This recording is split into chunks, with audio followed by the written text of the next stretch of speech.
The following is brought to you by the Social Suplex Podcast Network. Yo, this is Rich Latta from One Nation Radio. This is brought to you by the Social Suplex Podcast Network. We present to you the Ace of Podcasts, Keepin It Strong Style. Let's go. It's the Ace of Podcasts, Keepin It Strong Style. Covering New Japan, they ready to hold it down. Jeremy Donovan and the young boy Josh. Come and hit a job out in Barrio the Frogs. From the Tokyo Dome over to the G1. Social Suplex is the network where we can get it done. I'ma chill and let them have it, cause this is just an intro. Keeping the strong style, 6 stars from the get-go, boy. Yeah, from Tampa Bay to the Tokyo Dome, this is Keeping It Strong Style with your hosts, Jeremy Donovan and the young boy Joshua Smith. And thank you for listening. Welcome to Keepin It Strong Style, the ace of podcasts on the Social Suplex Podcast Network. The young boy Josh Smith here with special guest host Floyd Johnson Jr. of All Things Elite. On today's show, we're going to review the All-Star Junior Festival 2023 USA and IMPACT X NJPW Multiverse United 2, For Whom the Bell Tolls. All that took place this past weekend, and we're going to cover all the latest news in the world of New Japan Pro Wrestling. Please support our show by subscribing and following the Social Suplex Podcast Network or Keeping It Strong Style on the podcast app of your choice and leaving a rating and review. You can also get this and all the network's podcasts over at socialsuplex.com. Check out our Pro Wrestling Tees store, prowrestlingtees.com/socialsuplex. That's where you can get your official Keeping It Strong Style t-shirt. If you enjoy this podcast, please consider making a one-time or monthly donation by visiting socialsuplex.com/donate and clicking on the donate button under the Keeping It Strong Style logo. This week's episode is brought to you by the NJPW EXT, the only browser extension for NJPWworld.com, frequently updated and with features like dark mode, improved translations and layouts, custom and shared playlists, synchronized viewing parties, and much, much more. It takes NJPW World to the next level. Visit njpwext.us today for details. And as I mentioned earlier in the show intro, Floyd, how you doing, man? You're with us. Did you hear that intro? It was all like professional and stuff. This is why I have Austin do the intros at our show. I just sound like an overly excited fanboy when I get on here. So that was good shit. No, but I'm really happy to be on the show. When you got me, I was like, oh yeah, I'm clearing my schedule. There was no hesitation. I was very happy to be on Keeping It Strong Style. Well, we're glad to have you. I mean, you've been on the show with us before, correct? Absolutely. It's been a while, but I've been on before. I just didn't know if we needed to go through, your whole entire Pro backstory and yada, yada, yada. But we can kind of skip over that. But we are glad to have you here. And one bit of order that I need to just get out of the way before we jump into things. This past couple of weeks was Jeremy's birthday and marriage anniversary. His anniversary was on the 7th, and then his birthday was the 18th. So we want to wish him a very happy birthday. Happy birthday, Jeremy. Yeah, I'm excited. Yeah, he's I get to see him this weekend. I'm very excited about that. Yeah, are you guys meeting up? I don't know if we're officially meeting up, but we're going to see each other. I'm going to make sure that happens. I mean, somewhere in the 80,000 people I'll find Jeremy. Well, I didn't wish him a birthday. Just kind of getting into it. This is what happened. So last couple of years, I've been doing this thing where I've been trying to be a better person. So every day, and it's just a small thing, but every day I'd go on Facebook and look up the birthdays and just wish everybody in my birthday list a happy birthday, right? And then last couple of weeks, I don't know, I just got bogged down and I kind of got behind. I was like, you know what? I missed too many of these birthdays. We're just going to jump to September. Little did I remember that Jeremy's birthday was included in the couple days that I'm taking off from wishing people birthday. So I missed his birthday, but I know he's going to eventually listen to this episode, I assume. So my bad, bro. Happy birthday. Hey, I mean, he's in another country having a good time. I mean, his birthday was happy no matter what. I haven't spoken to Jeremy whatsoever. And generally speaking, we don't normally talk every day, but, we'll talk periodically through the week, but we always have a standing appointment to do the show. So that's when we usually, spend most of the time talking. I don't know what's going on with him. I don't know where he's been. I don't know what he's doing. I don't even know if he's seen any of these shows or matches. I don't know if he knows who won the G1 yet. Dude, that's how you know you're having a good vacation. It's like, if I tell people, if I'm messaging you on Facebook or in Twitter and it's like asking how you're doing or something, that means I'm not having a good time. I'm like, when I come back and I'm like, I don't know what happened the last 3 days. I had a good time. I know that he did meet up with Murray, Ricky, and Clive, all three of those guys who are, contributors to the Social Suplex Network over in Scotland. So I know he did meet up with them at some point during the trip, which is pretty cool because I don't think they've ever met in real life. But other than that, he's gallivanting and he's on a lavish, vacation cruise and he's all over Europe. So I don't know. But and then he gets to end it with the biggest wrestling show in wrestling history. So there you go. Well, I'm glad you brought that up because that's going to be the next thing we talk about here. So All In is coming up this weekend. I know it's not necessarily super New Japan centric, but I figured it's a good time to talk about it just briefly because, Floyd, you're going to the show, correct? Did you end up getting your passport situation figured out? Dude, it was an epic journey. I always say one more thing to add to my wrestling, as some people call it, legend. I put in my passport information in early June. Paid expedited. It was supposed to be in plenty of time to get my passport back. Well, I put some information on my passport information wrong, and that's like the one thing you can't do. If everything's right, it comes back in 7 weeks. It wasn't. So 14 roughly days ago, I had to call, and then I had to hope to get an appointment. I got an appointment for Monday. Went in. Gave them my information. They were like, "Oh, you've already done all this." And then I showed them, and he's like, "Oh, I see where your typo is." And they're like, "Yeah." It kind of goes to the bottom of the list if there's a typo because so many people put in their stuff correctly. But anyway, I gave them the information, got it printed out. I have passport in hand, so I get to go to London. And because I went. I mean, speaking of all in, I went all in. I paid for the plane, paid for the hotel. I paid for everything in advance. It was like, I gotta go. And, and so it happened. It was fairly easy. I've heard horror stories. It was fairly easy. I'm looking forward. Got all my pink and black ready for the weekend. I am like beyond excited. And I'm excited to see, like, I've made a lot of friends in the UK over the years. And I'm excited to actually see them in their home turf where they're most comfortable. They're always coming over here, and you hear about the epic journey and all that stuff. So I get to do that once. And I remember when All Things Elite started, and Tony Khan said something about Cottage. He's like, "We're going to do a show in London." And I've said since the beginning of the show, from when he made that rumor, that the first AEW show in London, I would be there, and it would be my first show out of the country. And so I am going to be there. I'm very happy. I'm very fortunate, and I'm glad to be with all the people. I'm going with Finish It. I listened to the latest episode of All Things Elite, so I heard the dire situation you were going through. I didn't know if you figured it out, but very glad and happy to hear that you are, in fact, attending All In, which is, man, I'm jealous. Like, that's going to be just incredible. I was at the original All In, and to this day, that's one of the most surreal wrestling environments and crowds I've ever been a part of. So I can only imagine what 80,000 plus people is going to be like. Absolutely. Being at a UK show. 2017, 2016 Progress. I used to watch their shows pretty religiously, like the monthly shows, and you couldn't watch them on demand. You had to watch them a little bit after they came out. But the action, it was just like they made a few hundred people in a bar feel like 10,000.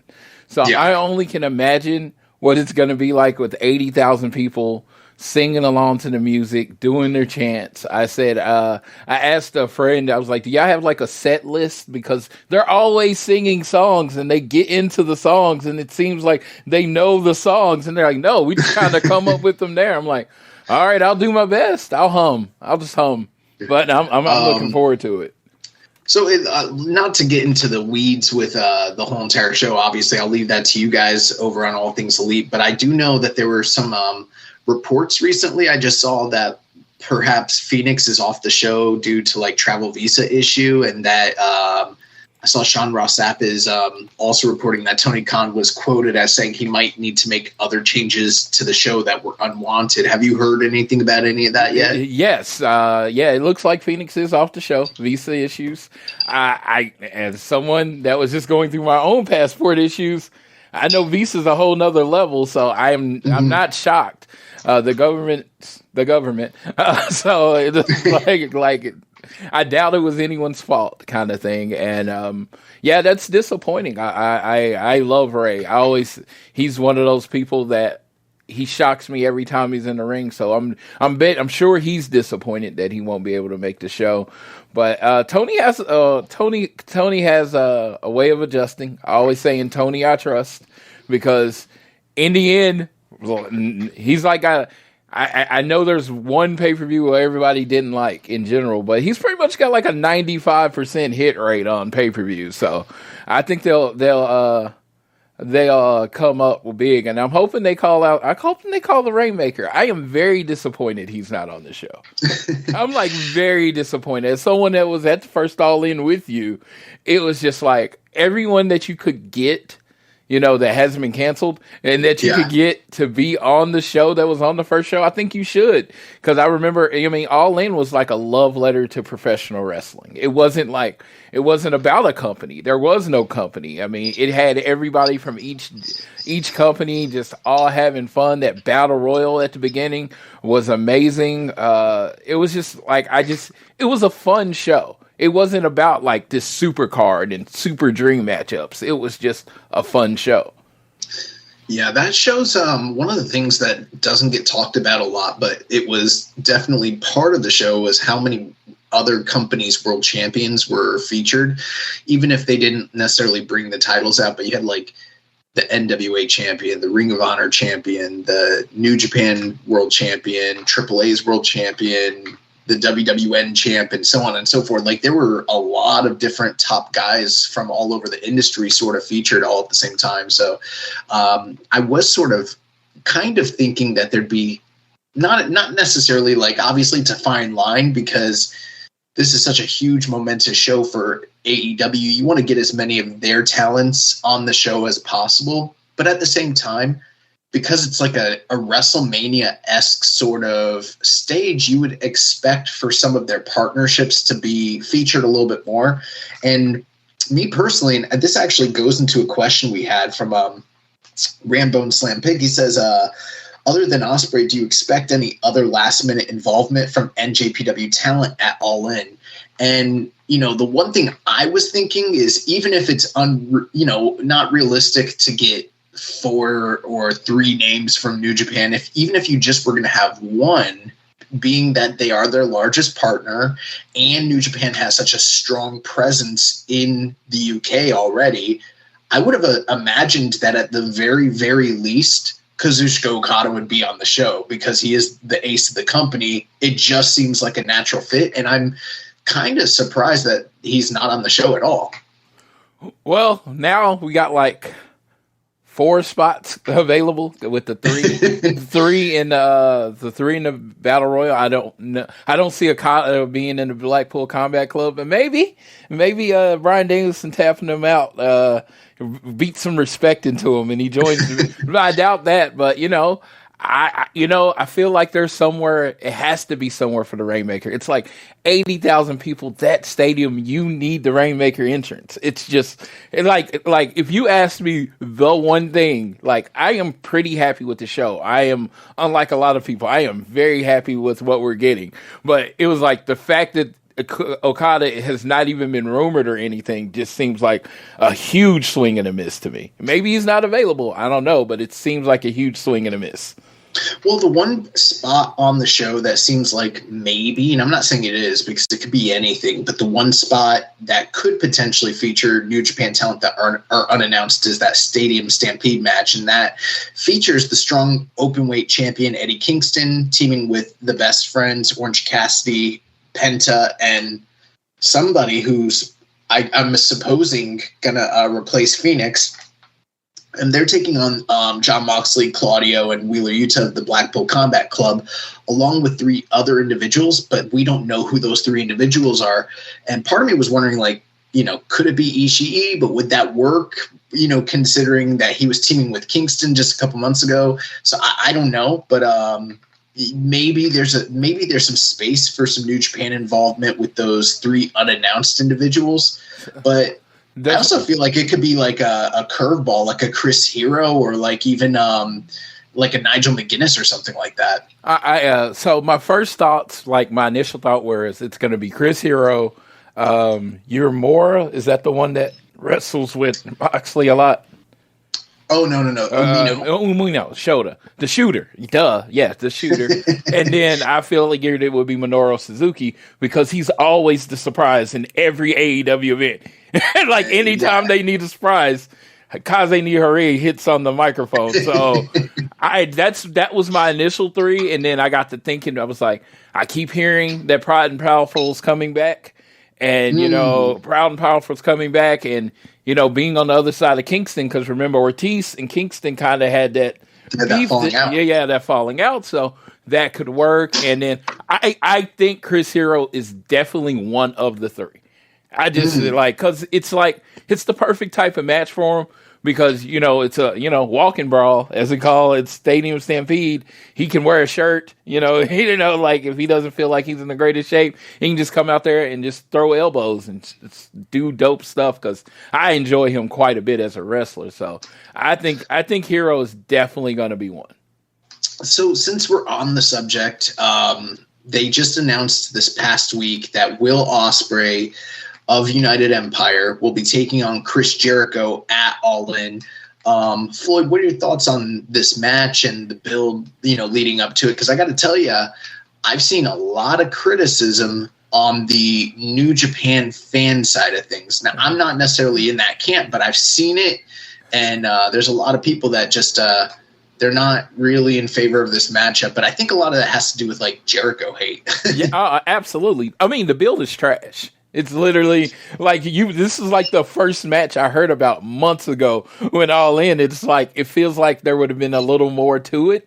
But, you know, the build, it hasn't been a great build. Pretty much, honestly, except for MJF and Adam Cole. That's the only one that I truly believe has a build. Other stuff you can add your own story to or fill in the blanks on your own. But it hasn't been a great build, but it's like, it's Jericho versus Ospreay. How much do you need when you're talking about, you know, all-time legend Chris Jericho, one of the best wrestlers, if not the best wrestler in the world, Will Ospreay? You don't need much. But but there wasn't anything I could see from a New Japan side.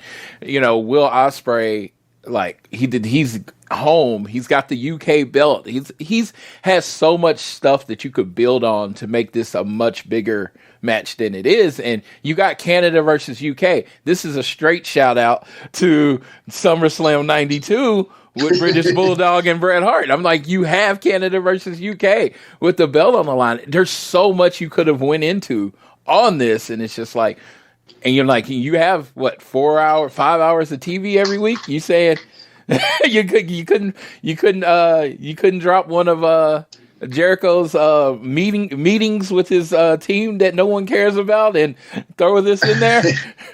See, I hadn't considered that that SummerSlam 92 connection. That's pretty coincidental and funny.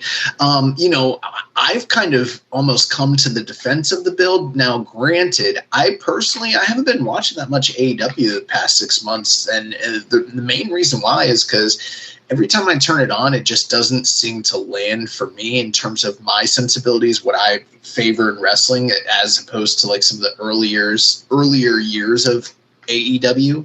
So I've been a little bit out of the loop, but pretty much from what I've been, you know, I still keep up with the storylines, and like this all revolves around Don Callis and him trying to court Jericho to come into his group. And ultimately, he extended an offer for Jericho to join his family. And he thought Jericho wasn't going to say yes. And Jericho did say yes. And then it came out, during that segment that he had already painted that he already commissioned this painting with a severed head of Chris Jericho to be painted. Jericho was offended by it. And then it came to pass that Callis basically was like, well, I thought you weren't going to join. And then, in the fallout of that with the attack and everything, suddenly, Ospreay comes out and attacks Jericho.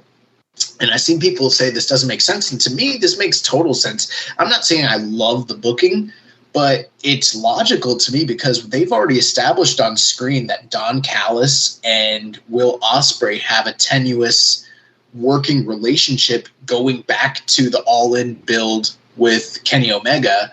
And there's always kind of been this sort of, quasi-alliance between those two. So to me, I think it makes all the sense in the world from a just logical standpoint that if he didn't think Jericho was going to join his group, that he would bring in a hired hand from the outside to do his bidding, as basically a mercenary. Makes sense to me. But people don't want to hear that. I think that's logical. Well, I mean, it is logical. And Don Callis is doing his own build. If you look at Twitter, anytime Will Ospreay has did a move or did anything from a show, Don Callis is replying, "Oh, you're the best wrestler in the world," and he's really sucking up to him the whole time. Don Callis gave you so many hints that this was coming. If you, let's say you didn't know, you hadn't known as long as I, that they were trying to do this. He tried to give you hints that this Ospreay thing was coming, even though we didn't really see it play out on television. And that's the thing about AEW. It's so much of what it does plays out everywhere. It doesn't just play out on the 5 hours on TV. It plays out on BTE. It plays out online. You can watch Eddie Kingston and Ortiz's beef started on Twitter. They started they'd have a loss and then they'd be back and forth on Twitter. It started there before it played out on AEW. And it's it's a very 2023 way of telling stories. But it's also, to traditional wrestling fans, it's always going to be oh, it should be on TV. Why isn't this on TV? Why isn't this on TV? And it's just not everybody in the audience is just TV. It's you have to, people with the short attention spans, you have to address them on their turf. So, yeah, TV is important, but social media is just as important. The 2-hour video of MJF and Adam Cole's story that they posted on AEW. It's they're not going to put a 2-hour video on TV. You're never going to see it. But when you're working at night or you're working out, you want to throw that video on, it's right there. Well, I think the match is still going to deliver at the end of the day. And, my good friends over at One Nation Radio always say, don't ever count out Chris Jericho. I think on the big stage, him and Ospreay, they're going to have a great match and people are going to really enjoy it. And, I am disappointed that as of right now, Ospreay is the only featured New Japan talent on the show. Yeah. And the other thing too is the rumors are out there. It seems Ospreay is not long for the world as it pertains to New Japan Pro Wrestling and is very much being courted by AEW and Tony Khan. And there's those individuals who are reporting and stating that, come January 4th, this guy's done with this company and is very likely going to AEW. So I think it also makes sense that he's being featured in such a prominent position here because it's probably going to Tony Khan land when it's all said and done. It's crazy because, as an AEW person, you're oh, yes, I'm excited Will Ospreay's coming over. Don't get me wrong. But I think Will Ospreay is such an exceptional talent. And one thing he does is he does maintain rivalries and issues on different fronts. I would hate for him to just be AEW. He's so talented. What he does for Rev Pro, what he does in New Japan, working with young people. I want him everywhere. So if he could somehow work out a dual contract with New Japan and AEW, or he has one of those Moxley things where he's allowed to freelance, would be my preference on it. I just don't cage this bird. Let him fly. That's pretty much what I was going to say is look at Moxley. If he wants to travel, he wants to go work other places, the door is probably wide open. One last question before we get into our review from this past week. We did have a question from Rambo and Slam Pig. He asked, do you believe that we'll ever see Kota Ibushi in a New Japan ring again someday? If not, could you see him working with New Japan Pro Wrestling talent at an AEW show or co-promoted show? Absolutely. It's wrestling. I've learned never to say never. It's just, that's the way it is. I had Stone Cold walked out on Vince, and it's like, hey, Stone Cold disappointed us. And you're like, oh, Stone Cold's never wrestling for WWE. Within like 2 years, he's the GM of Raw or whatever. It's wrestling. Nothing like that with, Ibushi had some stuff to say about, New Japan, but, he didn't burn the place down or anything on the way out. Say I'm sorry and, let's wrestle. Yeah, and who knows with Kota Ibushi, it's really hard to tell, but the last reports that I saw pertaining to New Japan before he, showed up in AEW was that the doors were open and most of the issues that he had with the company had kind of been put to rest. So I wouldn't be surprised if hypothetically he did come back and work in some capacity, or if they did work together at like an All-In or some other co-promoted event. So, at this point, I don't think that that's outside the realm of possibilities, just like you mentioned, Floyd. But let's move on. Before we jump into the reviews, I did have on the docket for this week final G1 thoughts and stats. And normally at the end of the G1, I usually like to give like a full retrospective on who did what, how they performed, yada, yada, yada. And I didn't get a good chance to do that last week with Chris on the show, just because we recorded so close in proximity to the finals. As most of you noticed, we dropped an early episode. But I'm going to probably save some of that stuff until next week when Jeremy's on the show with me. Hopefully by that point he's already caught up on the G1, but if not, we'll kind of go over some of those facts and figures. I did have questions from Rambo and Slam Pig, as well as Les Commission regarding the G1 final. I'm going to bump those to next week, and then me and Jeremy can kind of address those. So you guys are not forgotten. We're going to get to them. But Floyd, let's go ahead and jump into this past weekend's event. So we had two events emanating from the 2300 Arena in Philadelphia, Pennsylvania, the former ECW Arena, on what was it? Saturday, August 19th. We had the All-Star Junior Festival 2023 USA. And then on Sunday night, we had Impact Wrestling x New Japan's Multiverse United 2, For Whom the Bell Tolls. And we had a slightly higher attendance on the first night for the All-Star Junior Festival at 672, and then just a couple heads less at 665 on Sunday night. But let's talk about the All-Star Junior Festival. So, Floyd, I know that you, you're not at all a stranger to New Japan or anything Love like New Japan. that. Yeah. But, a lot of your time is spent watching AEW and even WWE. So I thought this might be a nice chance for you to kind of jump into, kind of some of this indie bullshit that they got going on this weekend. What were your overall thoughts of the show and the event? And, are there any gaps I can fill in for you? Okay. Overall thoughts, I really enjoyed it. I thought the junior show is the one I watched the most. I actually watched that over 2 days. The Kevin, I can't remember his last name, the black guy. Kevin Knight. Yeah. Oh my God. Came out. Big fan. I think I'd seen him wrestle once, but as you said, I watch a lot of wrestling. So sometimes I will watch a match and see someone, and not really pay attention to how good they are, like, and it'll take me a couple times of seeing them. And, yeah, he's really good, like really good. I'm like, I'm a fan.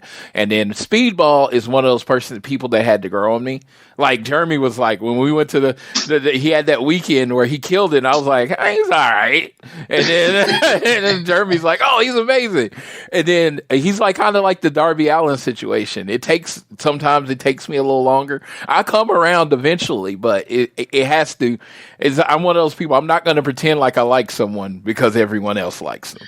Because Gunther. I'm not. I love you, Floyd. There's certain things that me and Floyd just do not agree on, and the Gunther. He doesn't like Gunther. I don't get it. And but you know what I will do? You know what I will do that most people won't do? I will admit I'm the problem. When it comes to Gunther, I'm the problem. Everybody else gets it. I don't. I'm okay with that. I can live with that. I can live with being not the one on that case. So, do you want to hear the funny thing when it comes to Speedball? I'm like coming down on Speedball a little bit. Now, don't get me wrong. Speedball is incredible in ring. Like, in fact, he might even be like a top 5 guy in the world. But, bro, he is so freaking weird. And every single time he talks or does a promo, he loses like cool points with me to the point where I'm like, do I even like this dude? Yeah, he cut a promo on the Universe one, and I was just like, I mean, it was pretty straightforward, but I was like, he's one of those guys. You see him in the ring, he's amazing. Yeah, it's like that's where they should stop it. It's like just wrestle good. There's nothing wrong with that. There is nothing wrong with that. It's just like, but he was one of those people. It took me a while on, and I'm hoping, in the end, I come all the way around on Mr. Speedball. But yeah, him in that match with Kevin was really. I thought they really did a good job of working together. I enjoyed the junior show like way more than I should have. Yeah, I thought that the show overall between the 2 days, this was the better show on paper. Like if I was going to give match recommendations and advise someone, what was the better performing show, this is the better one. It was a bit longer, I think about an hour longer than the Impact New Japan show, and maybe not quite as much of a breezy viewing experience, but a little bit different vibes, even though they were similar types of shows. This one was a little bit more epic, a little bit longer. The guys had more time to work, and a lot more varied performers featured. I think there was like 33 something wrestlers from like 23 different companies across the world. So kind of gave you a little bit of a flavor from, whether it's the US indie scene or Mexico or the pro resu scene. They had other companies like DDT and Noah and stuff, and Dragon Gate all kind of represented here. So very, very cool. Going back to Kevin Knight, who you said that you liked, to kind of give you some referendum on him.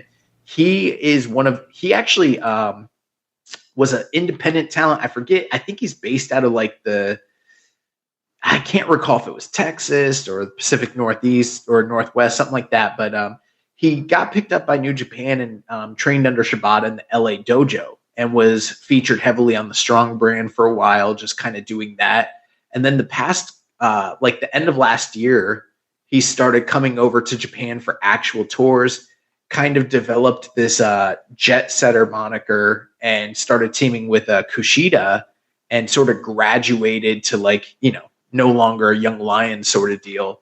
And now he's sort of just splitting his time between Impact and New Japan. So when he's not working in Japan, he's pretty much heavily featured in a favorable way on Impact. So still a young guy, but man, he's very, very athletic, very has a lot of charisma, and he's making a lot of progress along the way. Yeah, the finish, I know we'll get to that, but the finish with Clark Connors, man, dude, I geeked out for that finish. It was so good. I really enjoyed it. But just the show in general, Clark Connor stuck out to me. What is it? Shun Skywalker, who I've not seen a lot. I think that might have been my third time seeing him wrestle. He stuck out to me. He was a weird character. He just had a weird thing about him, and I dug it. See, I couldn't speak too much about the Shun thing because I'm not the deepest, Dragon Gate head. I don't know everything about what goes on over there, but I do know that he was like an ace type character for them and had a totally different sort of attitude and persona until recently. Like he sort of turned into this like kind of crazy, malicious, like dark character. Whereas before he was like, I think like your prototypical like Lucha Rezu high flyer. So, and there was a lot of character work in the match that where he teamed with Bushi and they took on Matt Sydal and Yo in the opener. And, him and Bushi had a lot of just miscommunication and issues teaming on that night. Yeah, and it was, they tried to do the LIJ thing with him, and he's like, no, and it was just like, then Bushi missed it someone at the end, right? Shun tried to miss either Matt or Yo, I can't recall, and ended up inadvertently missing Bushi. Yes. Okay. They took the loss, and then at the very end of the match afterwards, Bushi, paid Shun Skywalker back by shooting the black mist in his face. Dude, yes. No, that was very entertaining. I just thought that was really well done. I could see, like, if you're just going traditional storytelling, you can go two ways. You can go like Shun and Bushi end up hating each other and fighting for like a long time, or they could just become partners because they respect each other because they're both kind of weird. So no, I could see it going both ways because it's like right now you got the Bushi who just wanted to be Shun's friend, and Shun's like, no, I don't want to be anybody's friend. And I was like, I liked it. I just thought it played off very well. I don't know if it's ever going anywhere, but they set up a lot of possibilities right there. Yeah, it's going to be interesting to see because there was a lot of teaming up and connections with one another with these different characters from varying different places all over the world, and you don't know if they're going to be able to work together again. If any of these stories are going to, if they're just kind of isolated to this one show, or if there's going to be working relationships opened up. We have seen a little bit of that blossom out of the original All-Star Junior Festival that was, that took place over in Tokyo. So, one thing of note with this opener between Matt Sydal and Yo taking on Bushi and Shun Skywalker, Matt, who, full disclosure, is my trainer in professional wrestling.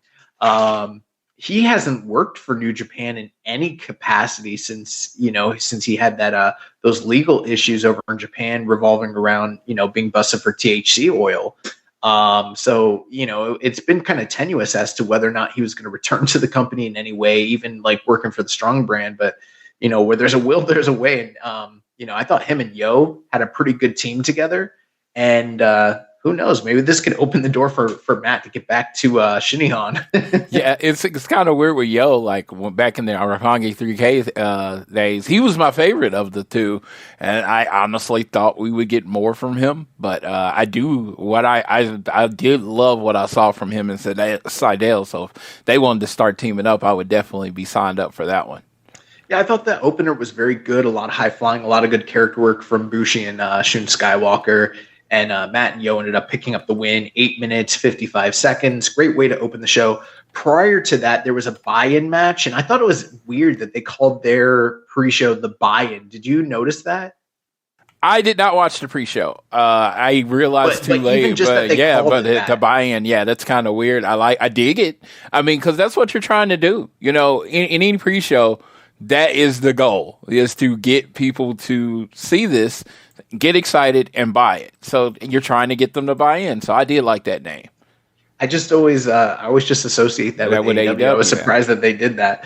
But on the opener, they had a 8-minute, 20-minute match between Vinny Pacifico and Goldie.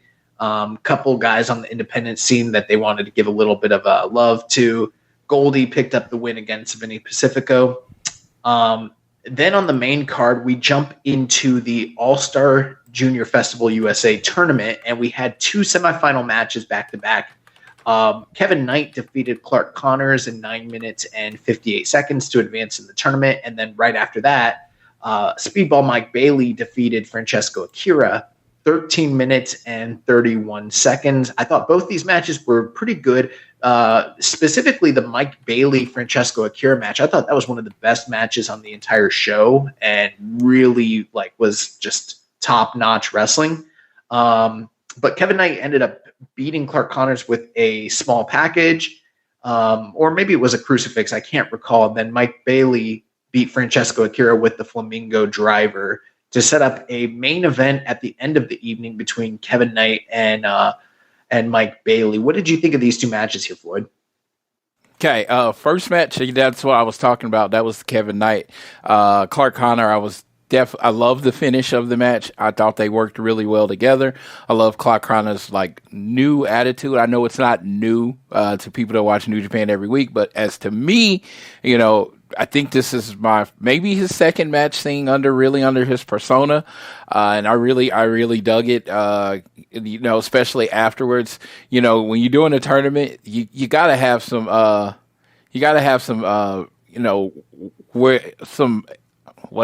adversity built into one of the wrestlers. So him attacking Kevin Knight, and Akira is one of those people. He is so good. To me, every time I watch him, I come away thinking, God, he's really, really good. But then, a day later, I completely forget he exists. So it's he's exceptional. And I thought this match was really good. But I don't know, nothing sticks out about him, to me, and it's just I don't know if that's on him or that's on me, but I really did enjoy the match. Yeah, I think that as time's gone on for viewers of New Japan Pro Wrestling, Francesco Akira, it was very much that way in the very beginning when he first got with the company, but he's sort of kind of found his voice and his persona, teaming with TJP in the United Empire, and definitely sort of has developed this fiery, foul-mouthed, kind of rudo sort of character. So he's definitely making headway in the junior division. I expect him to be a future IWGP Junior champion down the line. And him and Speedball had a fantastic match. The only thing I didn't like about the Clark Connors Kevin Knight match is I thought Kevin Knight kind of got eaten up a little bit by Clark, but I guess that's probably by design since he was going over. They kind of needed to make Connors look strong, but I don't know if I loved Kevin Knight, kind of just getting eaten up and then winning with a roll up. But one of the big stories coming out of the match was that Kevin Knight's arm was attacked and injured by Clark Connors, and post match he was attacked, and it was very they were kind of selling it all night as to he's being checked out by the doctors. It wasn't really certain as to whether or not he was even going to be allowed to compete in the main event, So that was something that was sort of a through line throughout the show. Yeah, I really did enjoy that storyline. I think that's important to have in tournaments because especially this was only a 2-leg tournament. You want to build up some type of, adversity to the end of the show. So he coming in hurt. To me, it made him, even though I know it was a story, it made him look so much more impressive in that in the finals because he sold the shit out of it. He did a great job. Yeah.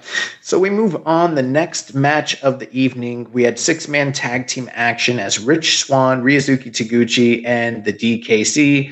They defeated the team of Jack Cartwheel, Real One, the former Enzo Amore, and Starboy Charlie. And a lot of the discussion and kind of controversy around the show and around this match was sort of developing a few days prior to the show actually taking place because, they announced the show, they announced the talent lineups and everything, and, put it online, and everything like that, and sold all the tickets to the event. And then a couple days out before the show actually took place, they kind of quietly put Real One into the show. And, dude. His promo seems so out of place in New Japan. there were a lot of fans online, especially on Twitter, complaining about his inclusion on the show. I saw many reports of people asking for and even getting refunds because they didn't want to support the show because Real One's, involvement. Now, I don't know if I necessarily would take it that far, but I do think it's interesting that New Japan felt the need to kind of sneak this guy on the show last minute. What did you think, Floyd?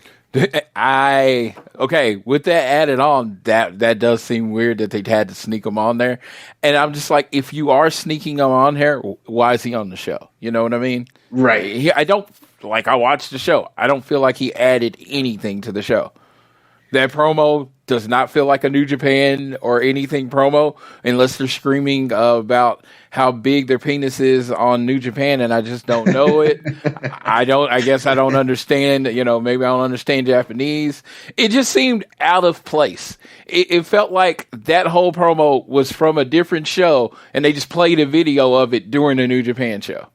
Yeah, the funny thing is, I don't even know, going into the show, this wasn't supposed to be technically a New Japan show. It was supposed to be like a United States produce show that just, involved New Japan's production and everything, but was technically its own thing.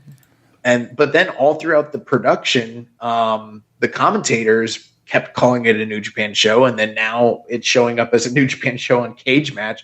So I don't know. It's something me and Jeremy are going to have to kind of talk about and discuss whether we think this is actually in the official canon or not. But they brought Real One in and they gave him a mic and gave him an opportunity to talk, and that's sort of what he's known for. And truth be told, I didn't necessarily think that his promo was bad, but this was the wrong audience on the wrong night. They were not receptive to anything he said. And I kind of think they got to him because he sort of started like, I don't know, just his tone and tenor. Like he was off. I think they threw him off. And I think he knew that there was going to be kind of a hostile reaction to him. And you kind of compare that to like, say, an MJF. Like, I don't think that this crowd could have got to an MJF like that, but they definitely got to Enzo. Yeah, I mean, they didn't want to hear him. They didn't want him there. It was like, in no way did he want him. It wasn't good heat. You know what I mean? I've heard the go away heat. That's exactly what this was. They literally just didn't want him there. This show is supposed to be like a showcase for juniors. What is Enzo? Is he a junior? What is he? He was out of place. That's what he was. I have no problem with what he said. Thought the promo was whatever.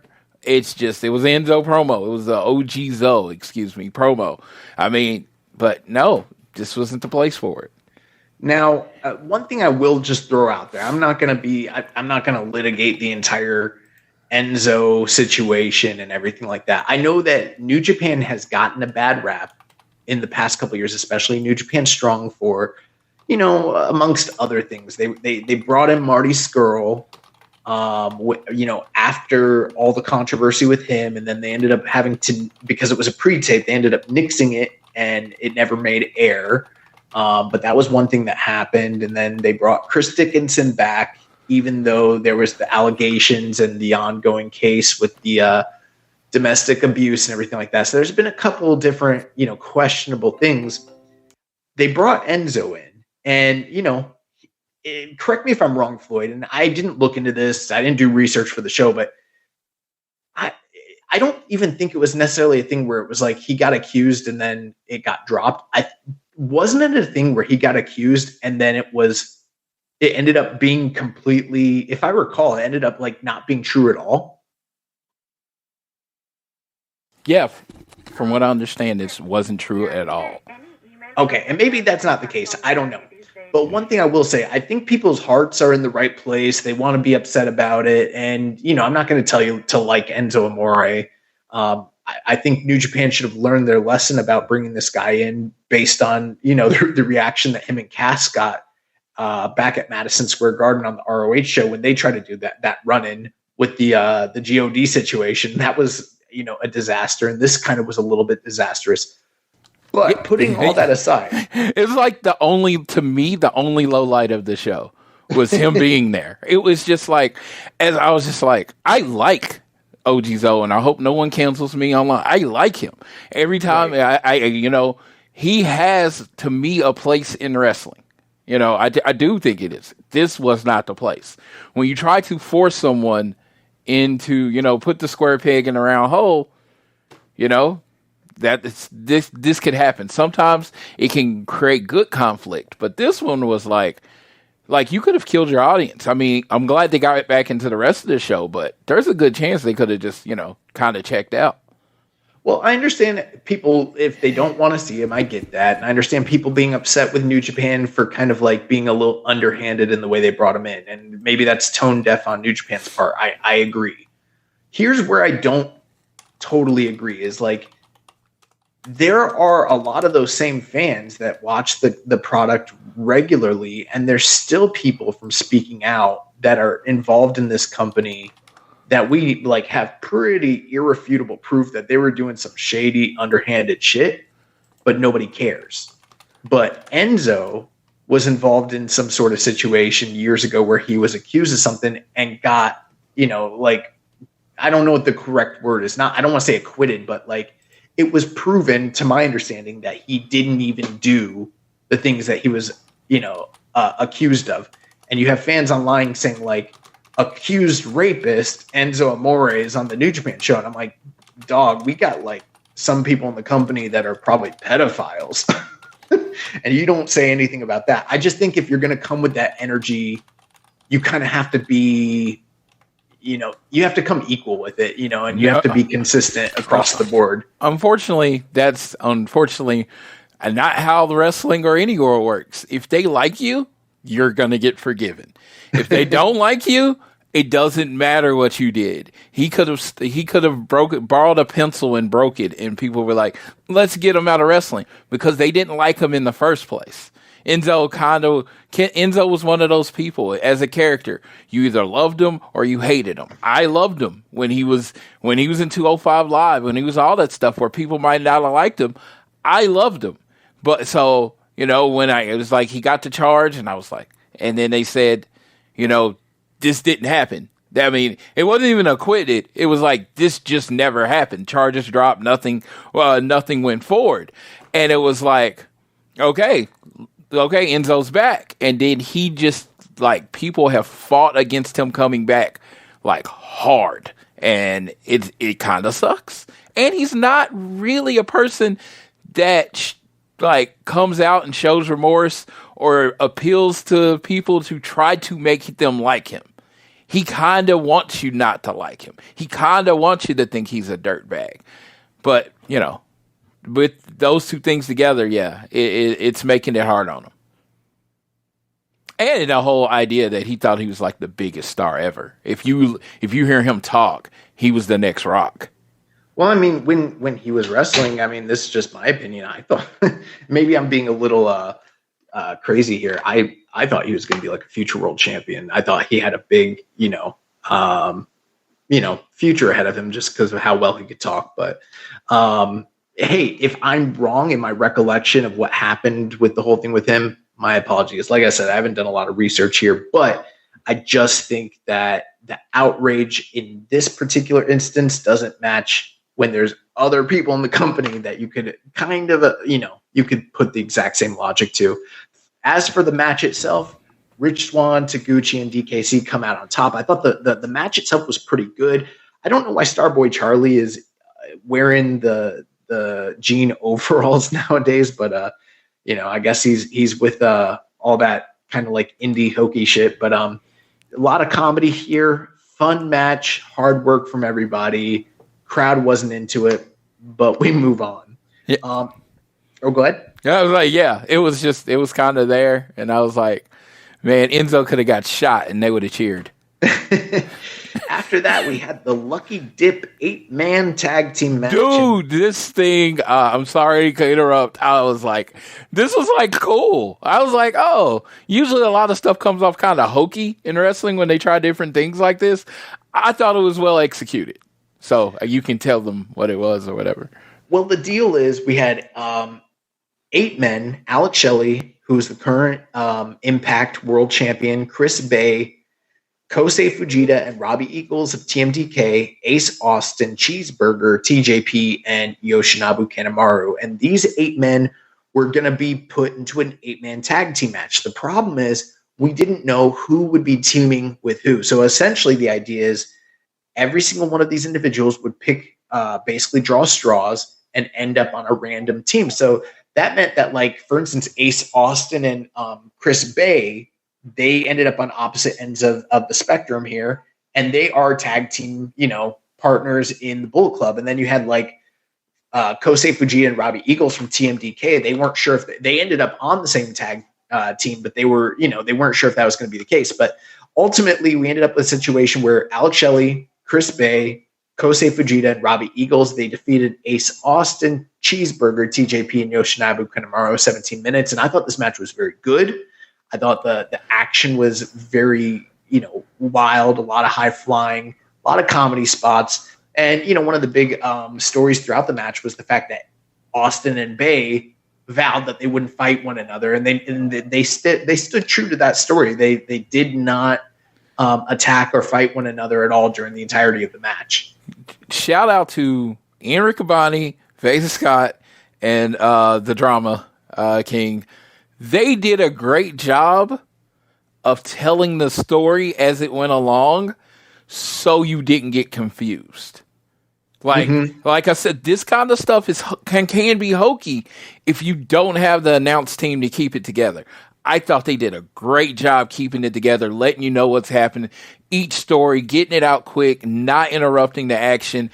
I was like, after I watched it, I was like, man, this was a fun match, but it was made better about the announcing that made it work, and it didn't just come off as some stupid indie thing. Yeah, I thought the announced team was fantastic all night. In fact, every time I've heard Veda Scott on commentary, I've thought she's really, really, really good. Every time I hear her, I wonder how she didn't get the full-time job, get a full-time job with AEW. I'm just like, she's really exceptional at it. She's very good. But then we move on. The next match of the evening, we had a 5-man scramble match where Soberano Jr. of CMLL, he defeated Dragon Kid from Dragon Gate, Fugaz from CMLL, Casey Navarro, the current reigning Warrior Wrestling World Champion, and Leo Rush, 7 minutes and 15 seconds. And, the funny thing here, Floyd, is like on paper, that sounds really cool, a 5-way match. But then you think about it, there's 5 guys in the ring, and it's just like tornado rules. It's pretty chaotic. Yeah, this was an absolutely crazy sprint. And it was like, if you asked me 1 minute after the match to tell you what I saw, I'm like, I don't really think even now I'm like trying to think about like what I saw. So much happened that it kind of just blended in together. One thing I do always notice when I see him, I'm like, he can have all his, his other stuff. Leo Rush, when he's in the ring, oh my God, it is just something to behold. I think he's so good. He kind of needed to be the glue that held this together in a certain way, because I don't think Soberano Jr. and Fugaz working that lucha libre style were as adept at being able to communicate with like Dragon Kid and that whole thing. So I felt like Leo Rush sort of held things together here. A little surprised that Casey Navarro, who is a champion for Warrior Wrestling, was the one who took the pinfall loss here.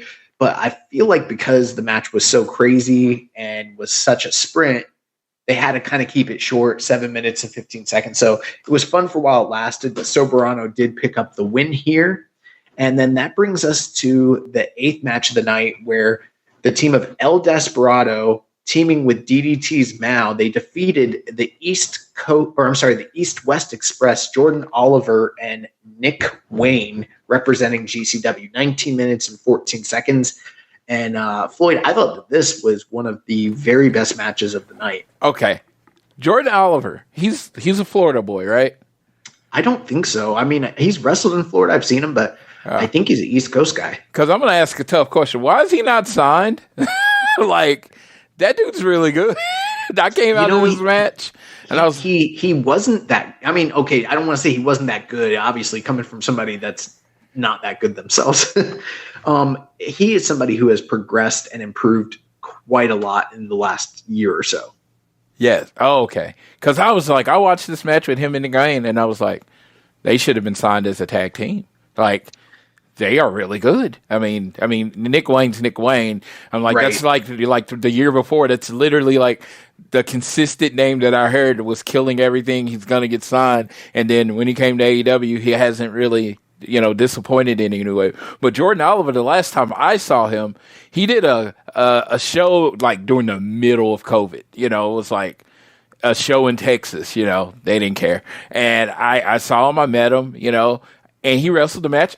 I thought he was fine, but man, he found something in these few years since COVID, and I was just like, okay, yeah, I'm calling him. I'm like, I don't know if you give him a full time or you just like keep your eye on him, but dude looks he's definitely added on weight, so he's bigger, he's very fluid, he's big, I guess handsome. I don't know how that works. That's exactly it. He's added weight. He's gotten smoother in the ring, and he's worked a lot more high caliber wrestlers over the past couple year and a half, to where he's really learned a lot of great wrestling lessons and really just progressed as a performer. Before, he was kind of like a skinny, kind of shindy sort of guy, and I just think he's gotten a lot better. I think I haven't seen him and Nick Wayne as a tag team too much, although I've heard that they're good.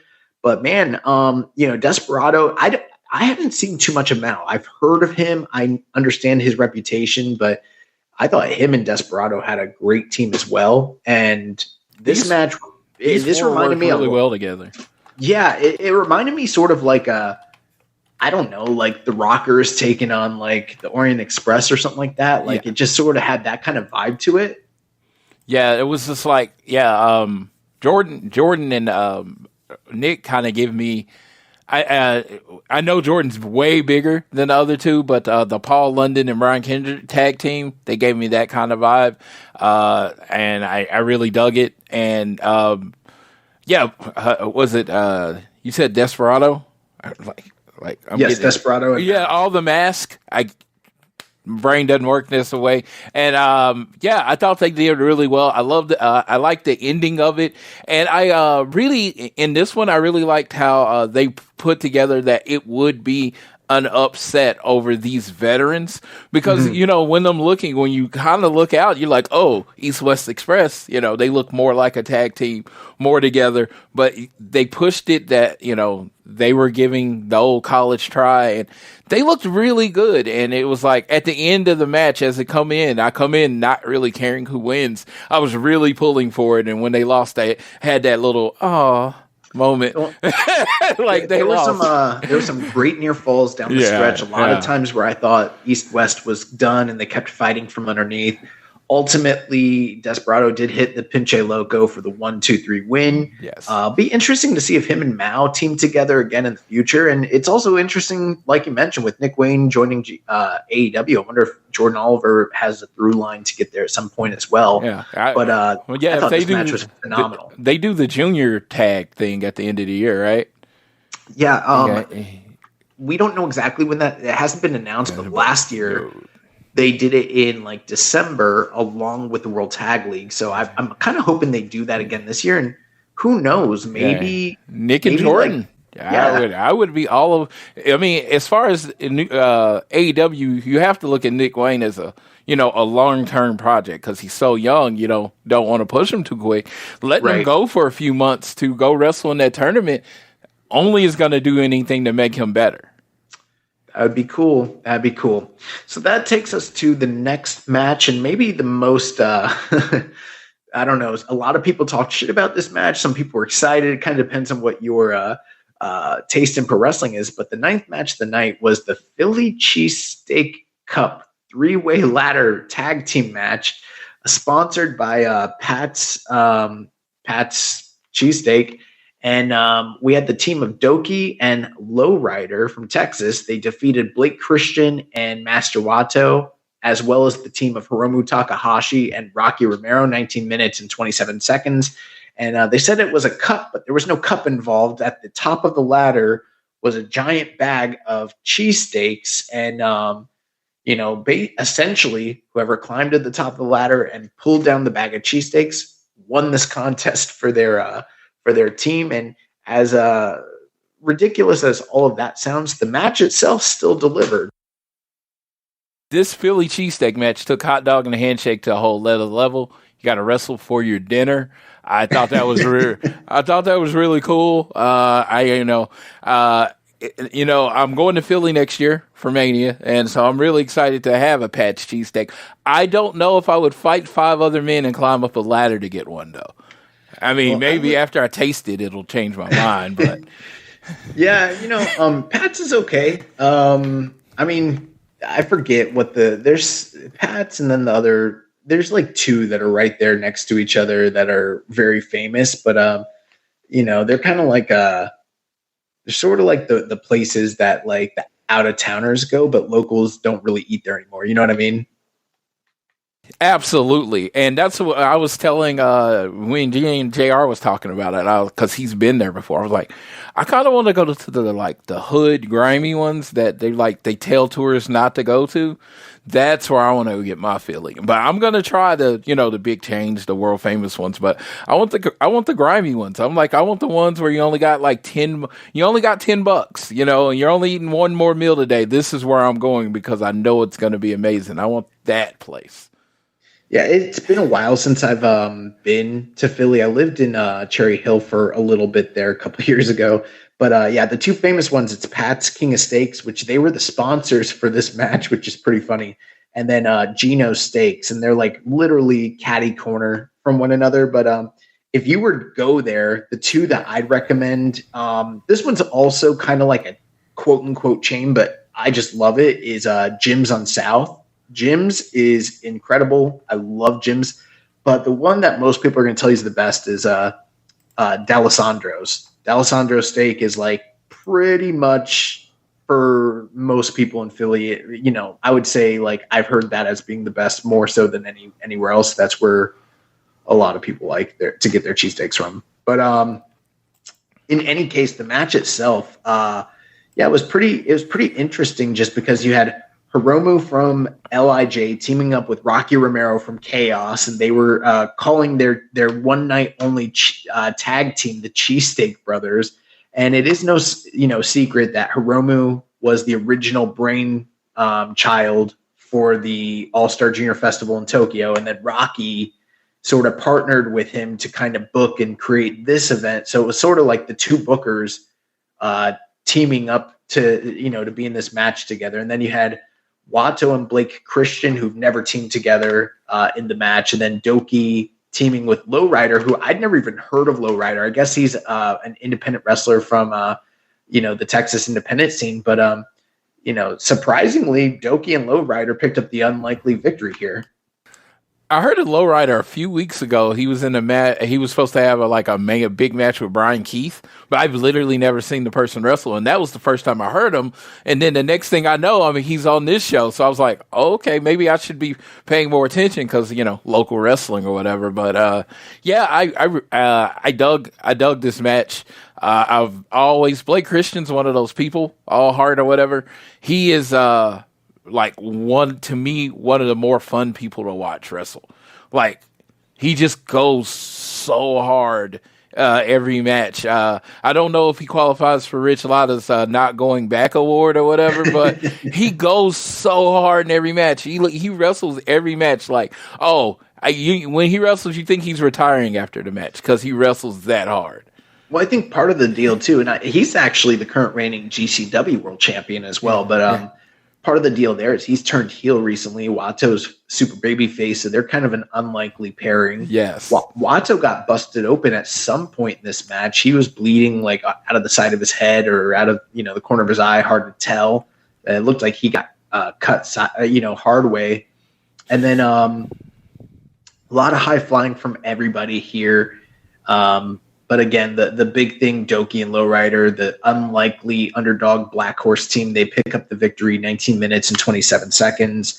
One of the notable things is if this is considered a NJPW, canon event, it's one of the few ladder matches in the history of that company because there's so few ladder matches that take place in New Japan.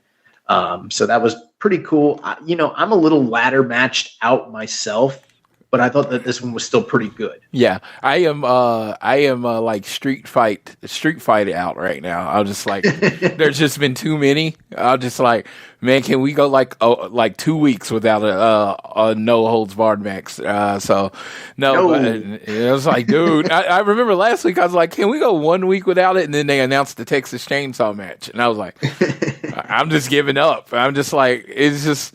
They don't feel special anymore. And ladder matches, I don't think I've always enjoyed a good ladder match. It's like, do I want one every week? Absolutely not. I always think with stipulations matches, they're better when you build to them. And the ladder is a character in the match as opposed to just something. But this is an all-star show. Throw a ladder match in there. So yeah. I really did enjoy that. Well, the funny thing is there were so many people that were previewing, and we didn't really do a preview for this event. The timing just didn't line up, but there's so many people talking a lot of shit about this event and this match in particular, and kind of the hokiness of it and how this isn't New Japan and yada, yada, yada. And then you watch the match, it's enjoyable, And for, like you said, an all-star show, it's fine every now and again to do something that's a little bit of, out of pocket. And I thought this was fine. I thought it was a good showcase for Lowrider and Doki. And, we did have a couple questions here. Hawaiian Punch BV asked, do you think Hiromu was unable to get his eyeball coat past customs? And if so, how do you think Wato was able to get his Best of the Super Juniors trophy past customs? So they just brought it along with the ring stuff. That's how the trophy got in. I guess Hiromu didn't. He wasn't privy to that. Yeah. Snuck in his jacket. And then he also asked. He said, "Do all your friends know the Lowrider? Is the Lowrider a little higher?" Honestly, anytime I hear Lowrider, George Lopez. He has, to me, he has taken that's his theme song, so it's just like when people make a Lowrider joke and I'm like, is he sponsored by George Lopez? Is this going on? Thought he was going to pop up. So we move on to the main event of the evening, the All-Star Junior USA Tournament Finals, as Speedball Mike Bailey defeated Kevin Knight 19 minutes and 53 seconds. I thought this was an excellent match, probably match of the night, and seems to also be, that's what a lot of people kind of feel as well. You're looking on Cage Match. It's the highest rated match of the evening at 8.29. And great. I thought that this was maybe Kevin Knight's best match to date. Well, I'm glad like I said, I came away thinking this dude was amazing after the night. So I guess I had good reason. So it was like, yeah. It's like, I've only seen you 3 times and one of the matches I saw you in was your best match ever. So no, I thought his selling, his movement, that hope spot trying to go for the DDT, I thought that was just perfectly done. I thought this match was perfectly put together. Mike Bailey, I don't think he's a heel, right? Right. But he kind of played the heel kind of dick role in this match because it's like, if you're trying to be the over-the-top baby, like super baby face good guy, you don't just kick the dude with the injured arm right in the arm. Like, dude, whatever. I don't care if you're hurt. And I just thought that was great. It made you, like, even though Kevin Knight was the kind of the bigger guy, it made you really feel bad for him in that match. I mean, like pulling at my, like, oh God, Mike Bailey's kind of a dick kind of thing. I thought that was a really well told story in this match. Yeah, I thought the story was great. They continued that through line that was mentioned earlier in the evening where Kevin Knight's arm was injured, and that definitely came into play. There's many times where Mike Bailey was taking advantage of that injury, going after submissions, using different maneuvers and holds, striking the arm. Kevin Knight did a great job selling that, just fighting from underneath. What was notable to me about this match was like about probably 13 minutes. I thought we were coming to the end. Like they were really like working it the same way a lot of matches do. When you think that the underneath guy is putting up a big fight, but he's about to get put away. But then he just kept kicking out. And then right when I thought it was over, it wasn't. And he came back, and then he started mounting a second comeback later in the match. And I was like, holy crap, like we still got a lot of time left on the clock. And it basically took Mike Bailey hitting him with the flipping top rope senton knees, and then the flamingo driver to totally put him away, which is like, that's his ultimate, The one wing angel, you mean? Yeah. It's not just that. It's like that whole entire sequence of he hit him with a double knee move, driver, and then also hitting the double knee. Everything. No, it was like the perfect way to end somebody that was fighting with so much heart. It's like, you're not gonna my normal move is not going to finish you. I have to destroy you. Yeah. So Kevin Knight looked great in defeat. Mike Bailey wins. He cuts a promo. He asks for the mic. He calls out Hiromu Takahashi and says, essentially that he beat him during the Best of the Super Juniors earlier in the year. Now he's won this tournament. He'd like to formally challenge him to a title match down the line. Hiromu agrees. Everybody from the back comes out. They all take pictures, and we go off. So they all signed the ring mat. I wonder if they're going to sell that or whatever. That was pretty cool. Very, very cool moment. Great show, and we're off. And then just 24 hours later, that brings us to Impact Wrestling, New Japan's Multiverse United 2, For Whom the Bell Tolls. One of the longest, unnecessarily long names of a wrestling show I've ever heard in my entire life. Don't know why it had to be that long. But on the show, they had a countdown, and they didn't call it the buy-in. They called it the countdown show. Yeah. We had Heath, Joe Hendry, and Yuya Uemura. They defeated the team of Rocky Romero and 6 or 9. That's Master Wato and Rizuki Taguchi. 10 minutes and 19 seconds. MJ does PR did ask us. He says, if you were Gedo, when, meaning what tour, and how would you debut Uemura? So Floyd, how familiar are you with Uemura, and what are you thinking as far as bringing him back into the fold? Well, I watched the match, of course, and he's kind of changed since I've last seen him as far as his look and all that stuff, and I thought that was really cool. As far as bringing him back, you want the big moment. You want the big moment. So they do pay. I don't know what the big event. What it's called? What's their next big event? The next big one is it's going to be Destruction, formerly known as King of Pro Wrestling. Yeah, and then the next really big event is Wrestle Kingdom. Yeah, that's what I was thinking, like Destruction or something. And he seems to be leaning face, right?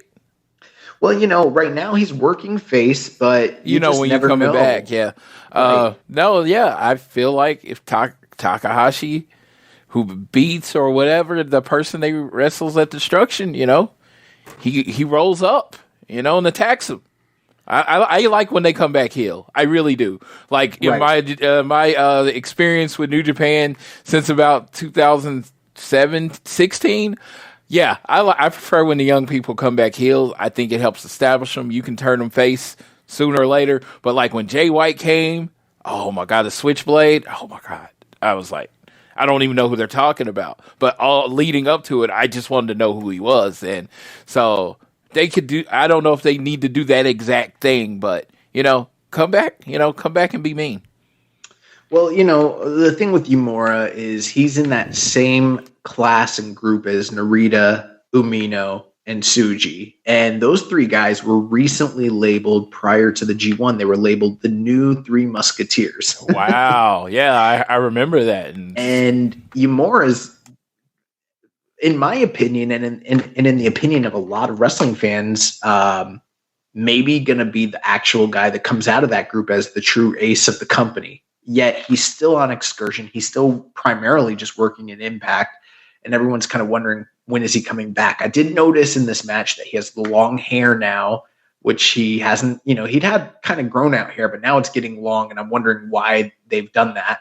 And one of the big things is coming out of the G1, they didn't necessarily establish any one of those 3 returning lions above one another. They were all kind of at the same level, all sort of looking to break out.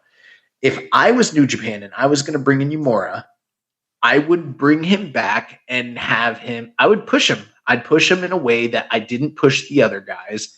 And, I think it's interesting that you mentioned Floyd, maybe bring him back as a heel, because that's the one thing they didn't do with any of those guys. All three of them, they kind of brought them back as just like either baby faces or sort of quasi, nebulous, just, a blank slate. They didn't really establish them as anything. If I was going to bring him back, I don't know if I'd say bring him back and have him beat Okada or bring him back, have him win the world title. I think I would do something a little bit more impactful, and I would bring him in as a heel. And you know what I would, if I wanted to establish a new heel and give him the rub and really do something that was meaningful, you know what I would do? What would you do? I'd have him go after Hiroshi Tanahashi. Yes. And not only would I have him go after Hiroshi Tanahashi, I'd have him fuck up Hiroshi Tanahashi, and I'd have him beat him.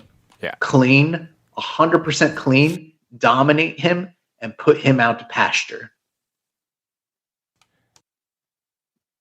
That's what I do.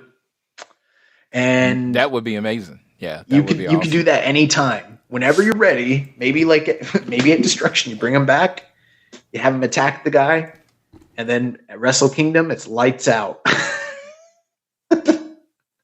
and a star is born. Oh man. Moving on along the show, we had another countdown match. The Impact Digital Media champion Kenny King defeated Yoshinobu Kanemaru 6 minutes and 52 seconds. Not much to say there. The match was very good. I thought Kanemaru has had a resurgence lately and looked good against Kenny King, but Kenny King picks up the win here. Now, Floyd, you said you kind of skimmed through the show. You didn't watch it the whole way through, that sort of thing, correct?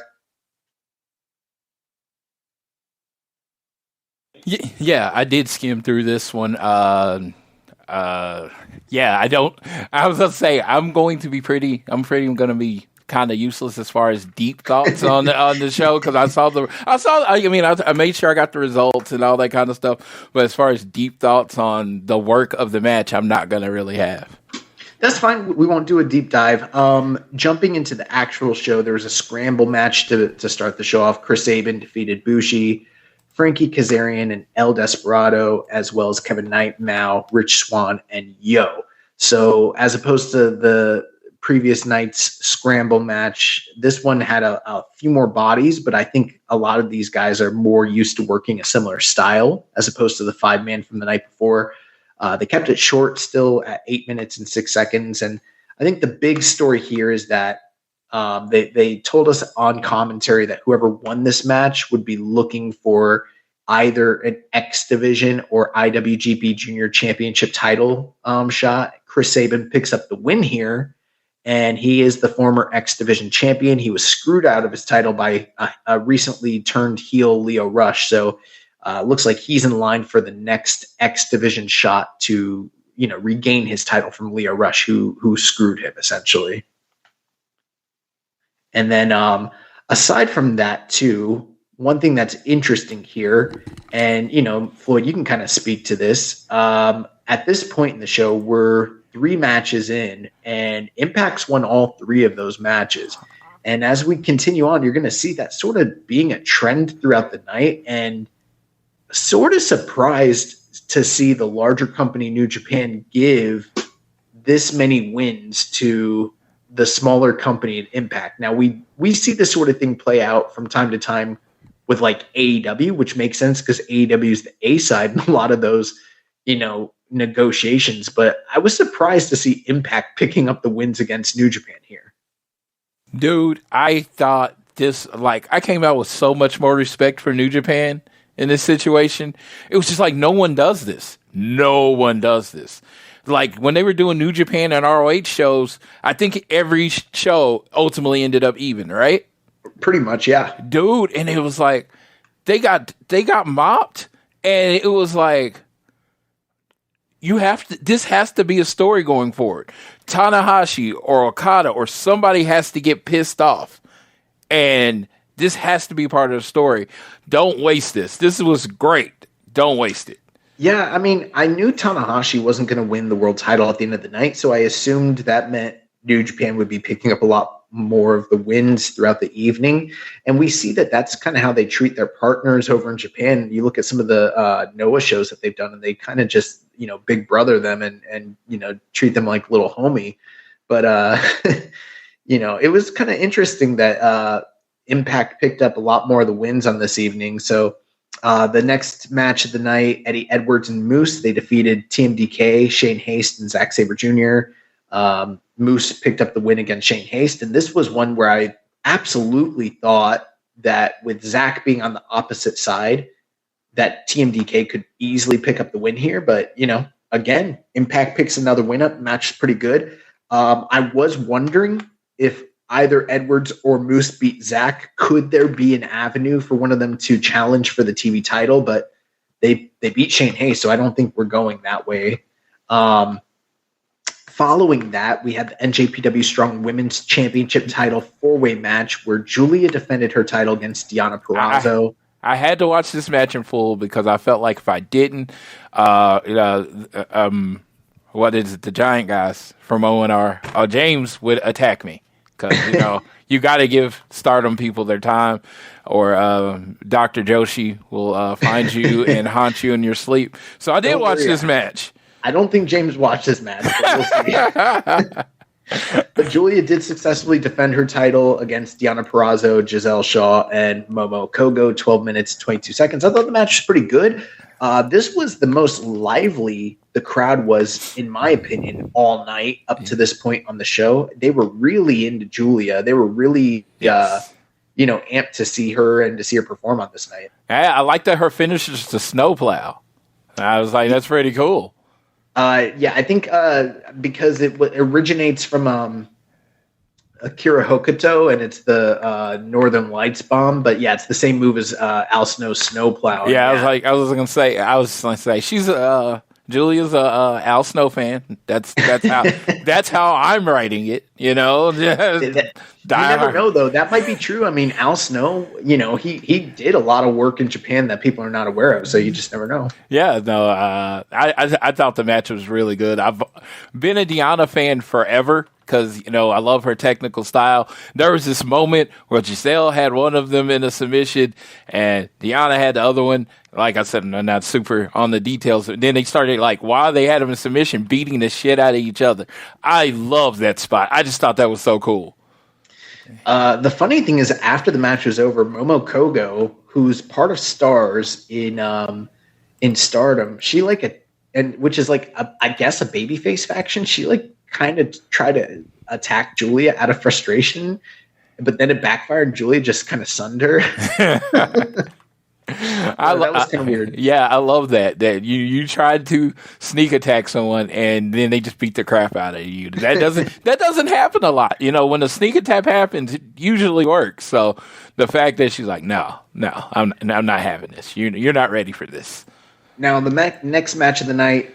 I know that you said you're all, done with these types of matches, but we got another one. South Philly Street Fight, Sami Callihan. He defeated Doki, 12 minutes, 46 seconds. The match started, and prior to the match starting, Sami Callihan gets on the mic, cuts a promo, and this crowd was not into his promo, just like they were not into Enzo Amore's promo the night prior. And he talks about how there hadn't been enough violence, there hadn't been enough extreme, there hadn't been enough hardcore, and they needed to amp that up on the night. And he challenged Doki to a street fight. Doki's like, okay, bitch. But I don't know what it was, because Floyd, you were not alone. You're not the only one who was not into the street fight. I know that they're in the ECW arena. I know that the Philly fans have this, reputation as being bloodthirsty, but this was the quietest match of the whole night. And as crazy as Doki and Sami Callihan are, and they worked hard and they tried to use all the gimmicks, this crowd just did not care. It's one of those things. Enzo's promo didn't seem to go with the show, and this match didn't seem to go with the show. Nobody wanted to see this match. I like the parts when I was kind of skimming, but I pressed play, and it was just like you heard nothing in the background. And I planned to bring that up. Like, I was like, oh, yeah, did anybody want to see that match? I was going to actually ask you that question. Yeah. I wanted to see it. Like, as soon as I saw Sami Callihan, like, I love Doki, and I'm not a big fan of Sami Callihan at all, but if you're in the ECW arena and you got those two guys, you kind of got to do a street fight. So I'm like, yeah, it's gonna be great. And Sami Callihan's great at these matches. I like literally. I mean, I'm not a big Sami Callihan guy, but if I'm seeing Sami Callihan on my card, I'm expecting some type of street fight, weapons match, something along those lines. And what I saw, this match was good. Now I wouldn't call it like great or historical, but it was worked really, really well, and I love the finish.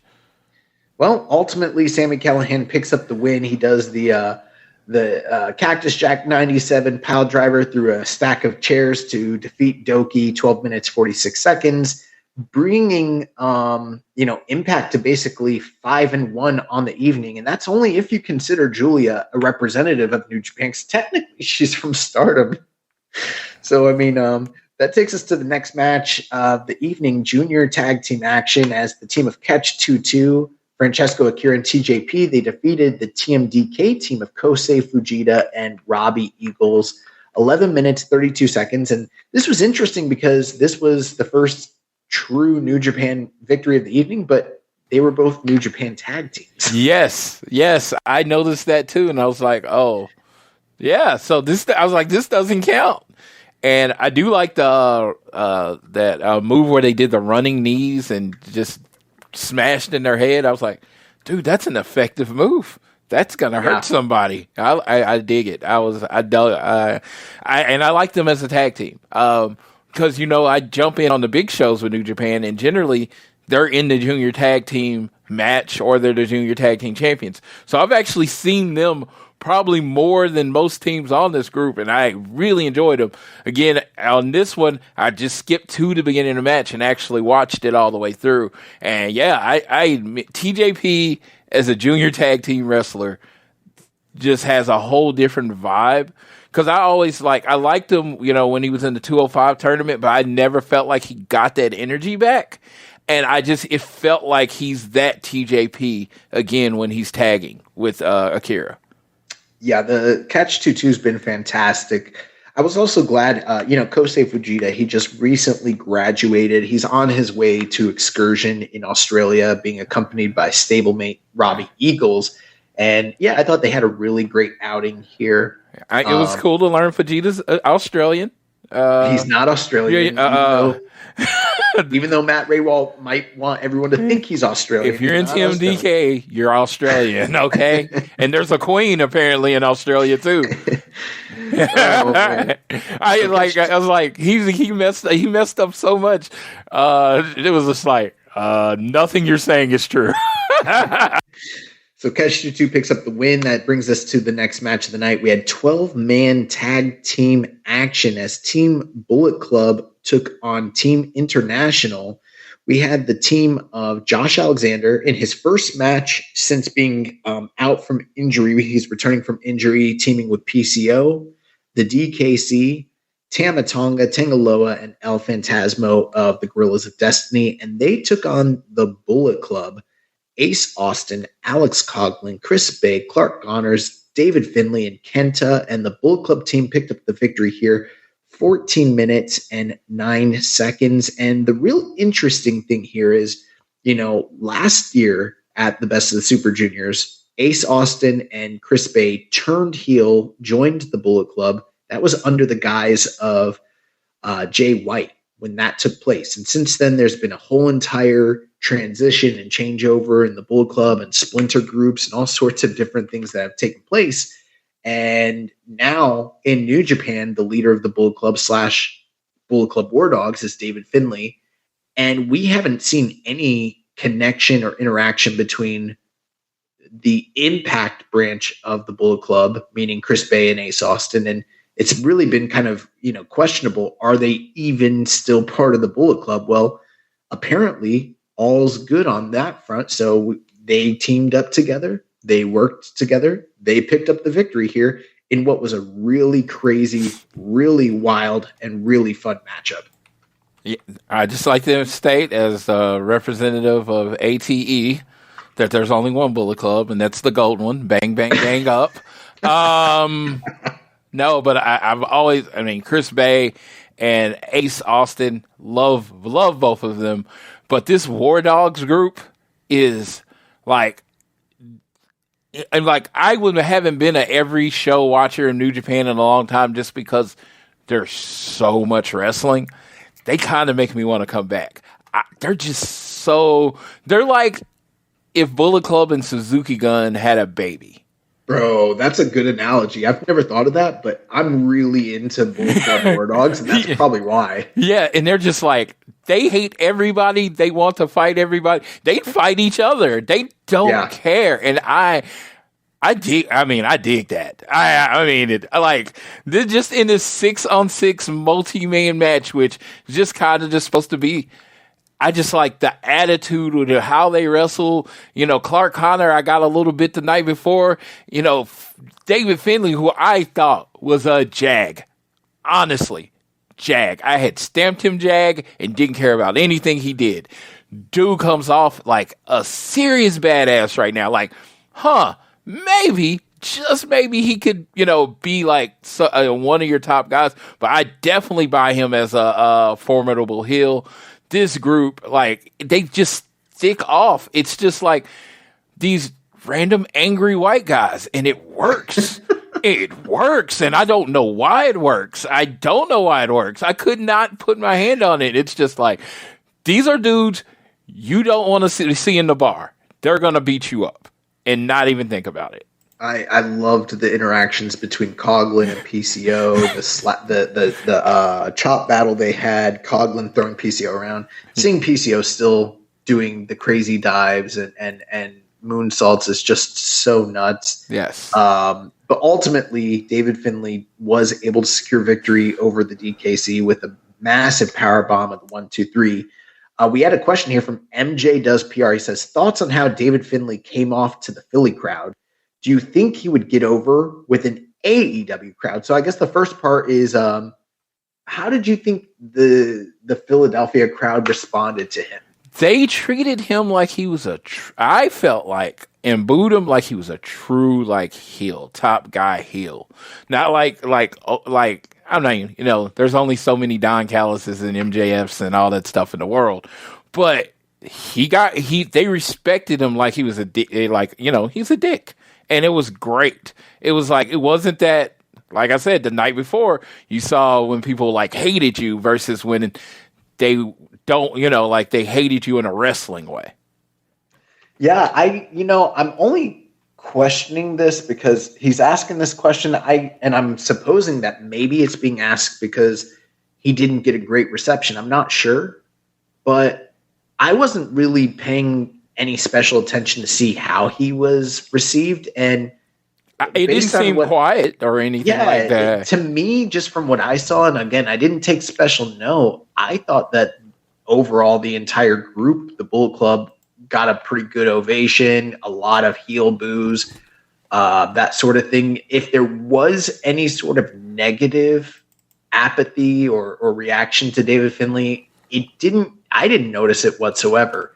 But then again, this is kind of a special show where the crowd, to me, I can't say I know for sure who all was and wasn't there, but this crowd seemed to be very much into certain aspects of New Japan as well as Impact, kind of indicating to me that this was a knowledgeable fan base of both groups and were really into both of them, and might actually be a totally different audience than the previous night show, where some of the reactions kind of diverged from what I heard on the second night. So I wouldn't be surprised if David Finlay did get a good reaction from, a kind of bought-in crowd. You know what I mean? Yeah, absolutely. Yeah. And then that was like, I came off of thinking he seemed like a major heel, and I was like, me watching the parts that I did, it was, like I said, they didn't seem as exceptionally quiet. It didn't seem like they rejected him as the leader of the Bullet Club. So I mean, like I said, I might, someone can catch something I didn't, but I didn't catch anything egregious. I might go back and watch now, because now that he's asking this, I'm wondering myself, like, did I miss something here? But it's still tight. The end is still queued up, so I'm literally thinking about just like rewinding it right after the show and just listening. Now, did he get the kind of reactions that, like, say, Jay White used to get in Impact? Like, no. But at the same time, I didn't notice anything. Rod Easter, shout out to Rod, he asked us, when will Bullet Club Gold and War Dogs gonna get down? Finley has addressed Gold, but nothing from the Bang Bang. The Bang Bang Gang has a little work to do where they are to establish themselves. So they're not trying to start a fight with other companies. They still haven't, settled into the. Bullet Club Gold has none. Let them get settled in AEW, get some titles. Then they'll come beat up the War Dogs. But right now, hey, rock hard. And what is it? Card Blade. They. Just give them a minute. Let them get settled. They're new. They're getting their legs under them.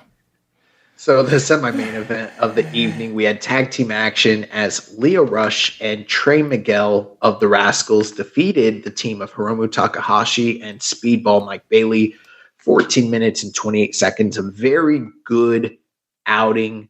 Lots of fast-paced junior action in this match, but ultimately the decisive victory came when Leo Rush took an opportunity when the ref's back was turned to punch Hiromu Takahashi in the balls and roll him up for the unceremonious 1-2-3, much to the chagrin of the crowd there live in the audience. And they hated that. They hated it. They hated post-match, he challenged Hiromu Takahashi to a IWGP Junior title match, since he also defeated Hiromu in one-on-one action during the Best of the Super Juniors. And Mike Bailey was not too happy whatsoever with that. And Hiromu was was very ready to go, wanted to do the match right then and there. And that kind of, leads to some of the news we're going to have here about the IWGP title and its current state. But great match with a bad finish. Dude, I love the finish. I loved it. Like when you get the crowd to react like that, you did the right finish. Right. They hated it, and man, Rush and Takahashi. Oh my God, I'm gonna sign me up. I'm gonna make sure I watch that match because man, again, Leo's one of those people.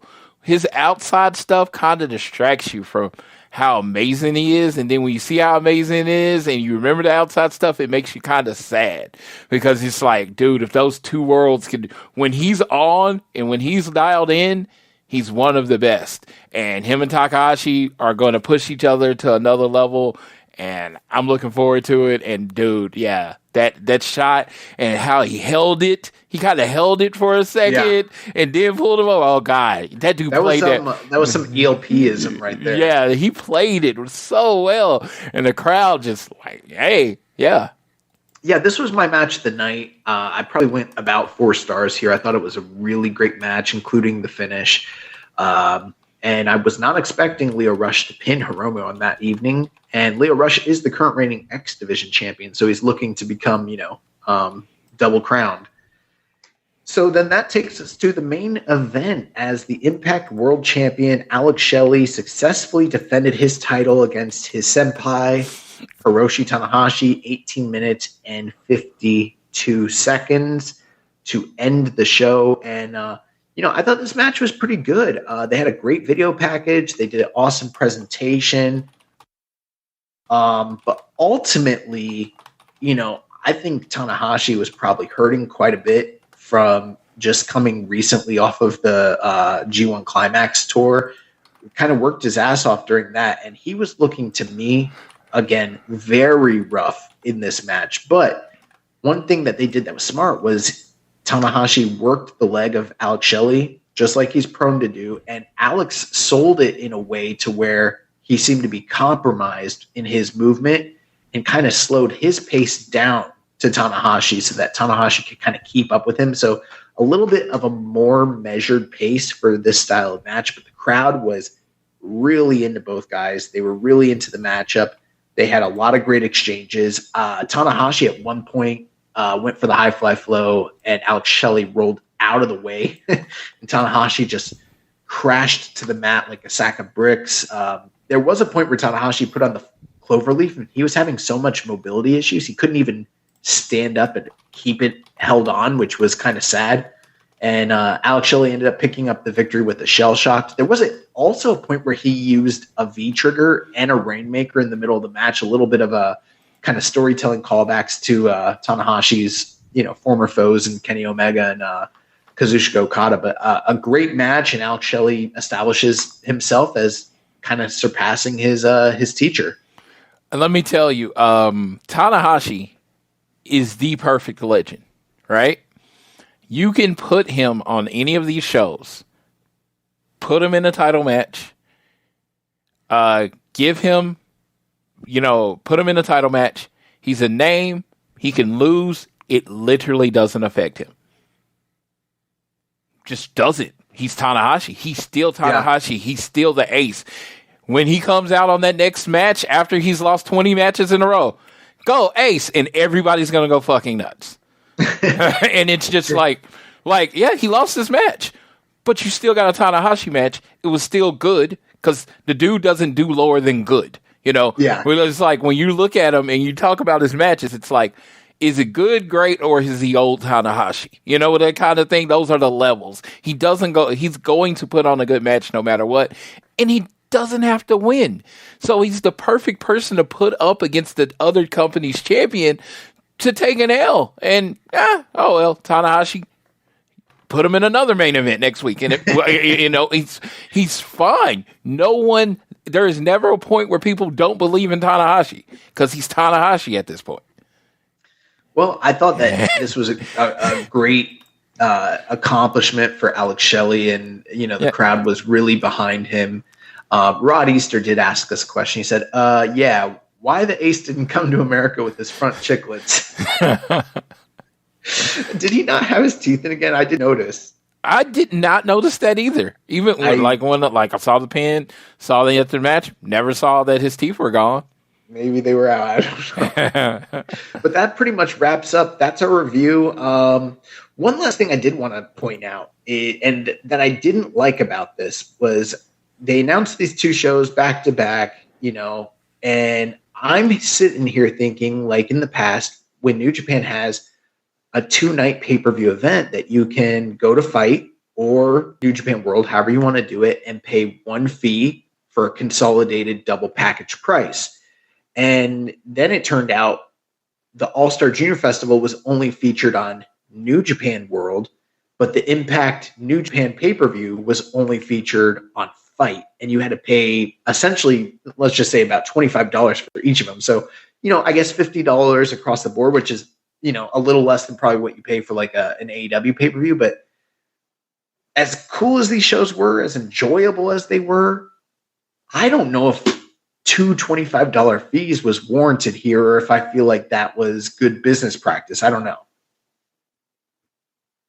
It all depends on if people bought them, and that kind of thing. It's just like, we're actually dealing with this with AEW right now, right? All in and all out. Everybody all I kept hearing is that we're going to get a 2-package deal where you're going to get a discount for buying them both. You know what never came? I bought them yesterday. There was no 2-package deal. I paid $49.99 for each show. Did anybody ask Tony about that during the press conference today? From what I read Amy's information on it. I did not see. Oh, okay. I didn't see if Voices of Wrestling put out their stuff yet, because I'm on their Patreon, and they didn't put out their recap of it yet. So I don't know, because that's the one I usually go to, because I think theirs is the best. But I don't believe anyone asked that question, because I haven't heard any news. But it makes no sense to me. They probably would have asked if they called on the right people. The people that are going to give you the softballs. I mean, every company does it, unfortunately. It's like, hey, how does it feel to be working in your home company? I don't care. Like, who cares? Next week, All In Weekend is taking place, and one of the big shows that I wanted to just go over very quickly, and something that we'll probably review next week, depending on how much time Jeremy has and what he's seen, but I'm probably definitely going to watch it. The day prior to All In is the Rev Pro 11th year anniversary live from the Copper Box on August 26th. And I have a rundown here. So on the pre-show, we have an undisputed Rev Pro British women's title #1 contendership battle royal. Several girls will be involved. They don't have all the names announced, but Alexis Falcon, Chantel Jordan, and Starfire Reed are involved.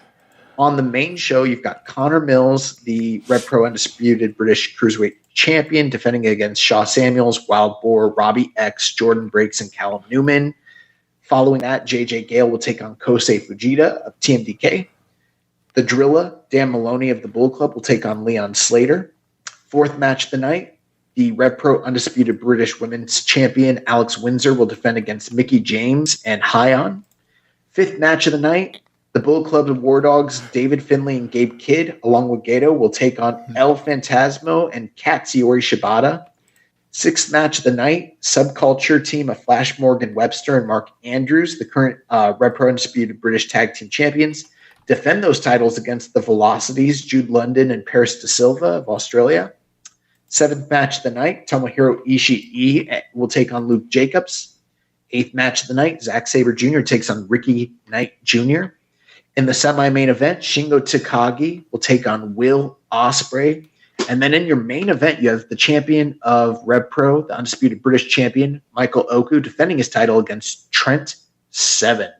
So I wanted to bring this up because there's a lot of New Japan representation on this show. And I think this is going to be one of those landmark events that kind of bolsters the, profile of All In and the All In weekend, similar to what we've seen with like WrestleMania weekend, that sort of thing. Yeah, you just went over there. I was like, I think I might go to this show. I know it's sold out, but it's a good show. Yeah, I'm thinking I might go. I have really nothing planned for Saturday night, and I literally have no idea what they're doing for FanFest because they have announced nothing. So, yeah, might end up going to this show. It might be something I can do, just depending on logistics and stuff. But no, this sounds fun. I mean, honestly, and I'm not saying this like in a derogatory way, I think All In's obviously going to be incredible and the show's going to be fantastic. And how can you, compare to the, presentation of an 80,000, plus attendance for a stadium event. But on paper, just looking at how hungry a lot of these different people are, I wouldn't be surprised if this kind of tries to compete on paper with what All In does, similar to like some of those higher end, WrestleMania weekend shows that you're used to seeing. And there's a couple really great matches that, obviously the big one, Shingo Takagi versus Will Ospreay. They've never had a match that wasn't a match of the year contender. That's like their floor. So them for the first time since their first match, again, for the first time in front of a live audience in the UK, in the Copper Box, sold out. Like, I feel like that's going to be really special. Yeah, it's going to be absolutely special. The one thing I love about British crowds, UK crowds, and it's all of them. This is not like, only at this company or only at this company. They're going to take however many in that room, and it's going to feel like there's 10 times as many people there. Mm-hmm. And they're going to make you think the heels are the worst person ever. Zach Gibson, who's in NXT now as part of whatever group that is. I hate the group. Zach Gibson. Dude, I thought he was the worst human ever in Progress. He literally started chanting, if you hate this person, take off your shoe. And literally the whole crowd had their shoe up in the air. Shoes off. Yeah, shoes off if you hate. Yeah, there you go. and it's like, it was one of those shows. I went into a lot of the Progress shows at the beginning, not knowing who any of those people are. But by the end of it, like, whoever they loved was a god. Whoever they hated was the devil. And it was just like, when people like crowds make great shows. I mean, you can take an average show and make it feel like you're at WrestleMania if you have the right crowd. So I could only imagine 11-year anniversary show filled up. How wild that's going to be. There's still going to be like, I think around 5,000 people for this event. Wow. That's crazy good. So it's like one of their biggest events. In some of the other matches, I mean, we've seen the Velocities in the past featured on the New Japan Tamashii events, but they have a storied rivalry in the past with Aussie Open, and them against Subculture should be fantastic. Tomohiro Ishii against Luke Jacobs is going to be nuts. That's going to be just like a hard-hitting, fucking brutal match.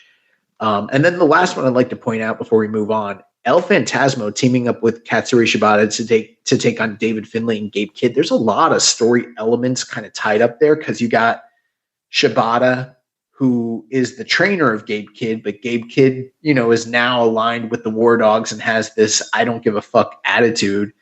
And then Shibata being this legend, but a lot of people don't remember is prior to his injury, he's a former Rev Pro champion. He spent a lot of time in the UK scene. And so his return to the ring for the first time ever in the UK is going to be really special. And then doing it against his student.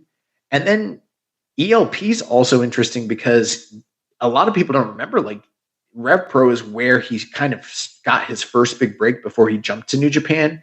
And so with him going into this new persona with GOD and sort of trying to find himself, kind of returning as a good guy here, teaming with Shibata, that's going to be incredible. And then you got David Finlay, who's like the new leader of the Bullet Club, and like his whole entire lineage. They've got all this history in the UK, but he's like not viewed as part of that lineage, even though he's got the family name and he's fourth generation. Like, they don't accept him. Yeah, he's American. He's American. Like, he's American, but like in America, they don't accept him. Yeah, like he's from over there, and like in Japan, like they don't accept. Like he's a man without a home. So it's gonna be. And then just the whole thing with him and ELP, their history. Like that match is gonna be great.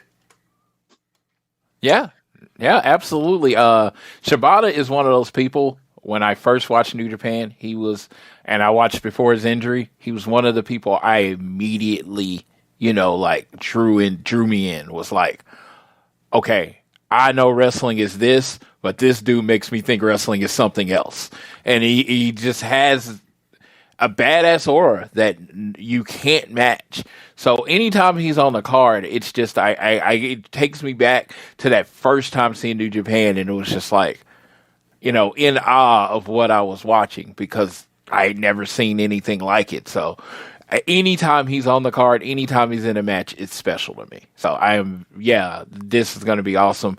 How he works with Finlay, like, like you're going to, like, because Finlay has upped his game. He's kind of upped that attitude, and he's become way, for me, more fun to watch. He's actually somebody that I look at as someone that could be something, as opposed to, oh, that's Juice Robinson's sidekick, which is what he was to me for a long time. Well, that is going to do it for the Rev Pro 11th year anniversary. Like I mentioned, next week we'll probably have a few more things to talk about with that. So this past week we got some announcements related to Destruction Tour. So all throughout September and October, there's going to be Road to Destruction Tour events. And then on September 24th, we have the Big Destruction in Kobe event. And then on October 9th, the Big Destruction in Ryogoku. In between those events, like I mentioned, there will be Road to Destruction Tour events. They announced the dates for many of those events, but we don't know which ones will or won't be televised. So far, we have the first 3 nights of the tour being televised on September 8th, September 9th, and September 10th. Not going to run down those entire cards, but some of the big matches that have been announced that are worth noting. On September 8th, Zack Sabre Jr. will defend the NJPW World Television title against Oleg Boltin. And in the main event of that evening, Sonata and Taichi will be facing off against Evil and Sho in preview matches of their upcoming title matches. On September 9th, We have the Never Six-Man Tag Team titles being defended as Ishii, Tanahashi, and Okada take on Tiger Mask 4, Tenzan, and Makabe. And then in the main event, we have a 10-man elimination tag team match as a 5-man unit from LIJ and United Empire take on one another in an elimination match. One thing notable there, Callum Newman from RevPro, who is the apprentice to Will Ospreay, he is making his debut for New Japan Pro Wrestling as a member of the United Empire. And then on September 10th is going to not only be a Road to Destruction Tour event, but it will also be a Blue Justice Produce show. And in the main event, we have 6-man tag team action as the trio of Strong Style take on Team Nagata. And they announced earlier this month that this is going to be the first of a best of 7 series. So that best of 7 series is going to play out over the course of this tour on September 10th, 17th, and 25th and 30th. And then on October 1st, 7th, and 9th.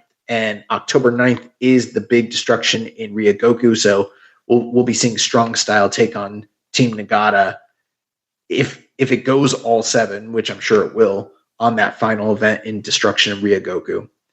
Finally, for the Destruction in Kobe and Destruction in Ryogoku cards, some big matches were announced. Taichi and Sho for the KOPW title, TMDK versus Bishamon for the IWGP Tag Team titles, Shingo versus Okan, Naito versus Cobb, and then your main event on September 24th, Will Ospreay defends the United States / UK. We don't know what the official title is.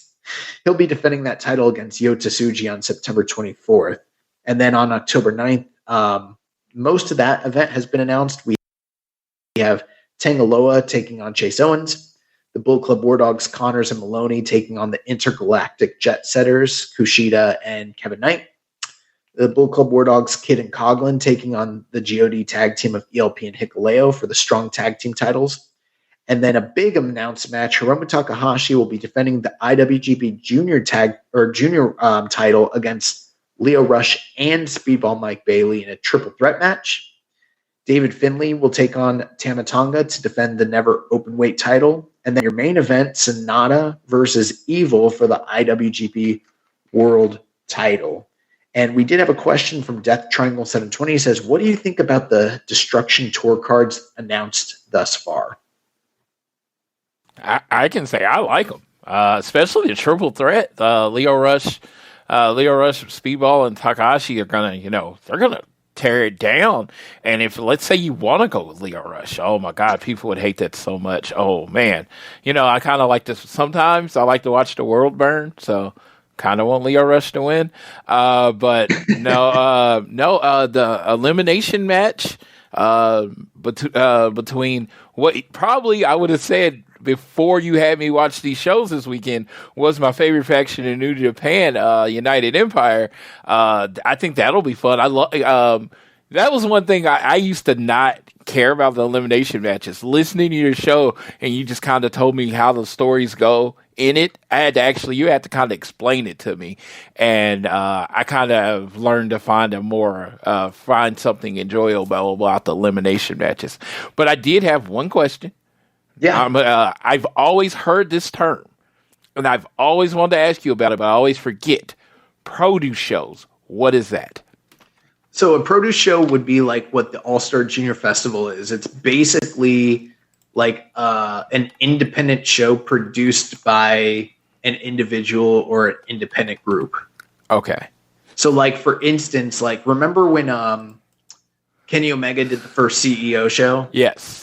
Like, that's a produce show. Like, yeah, it was along with New Japan, but like New Japan, like, they might have helped finance it a little bit, but like, really, it was Kenny's show. Okay. Okay.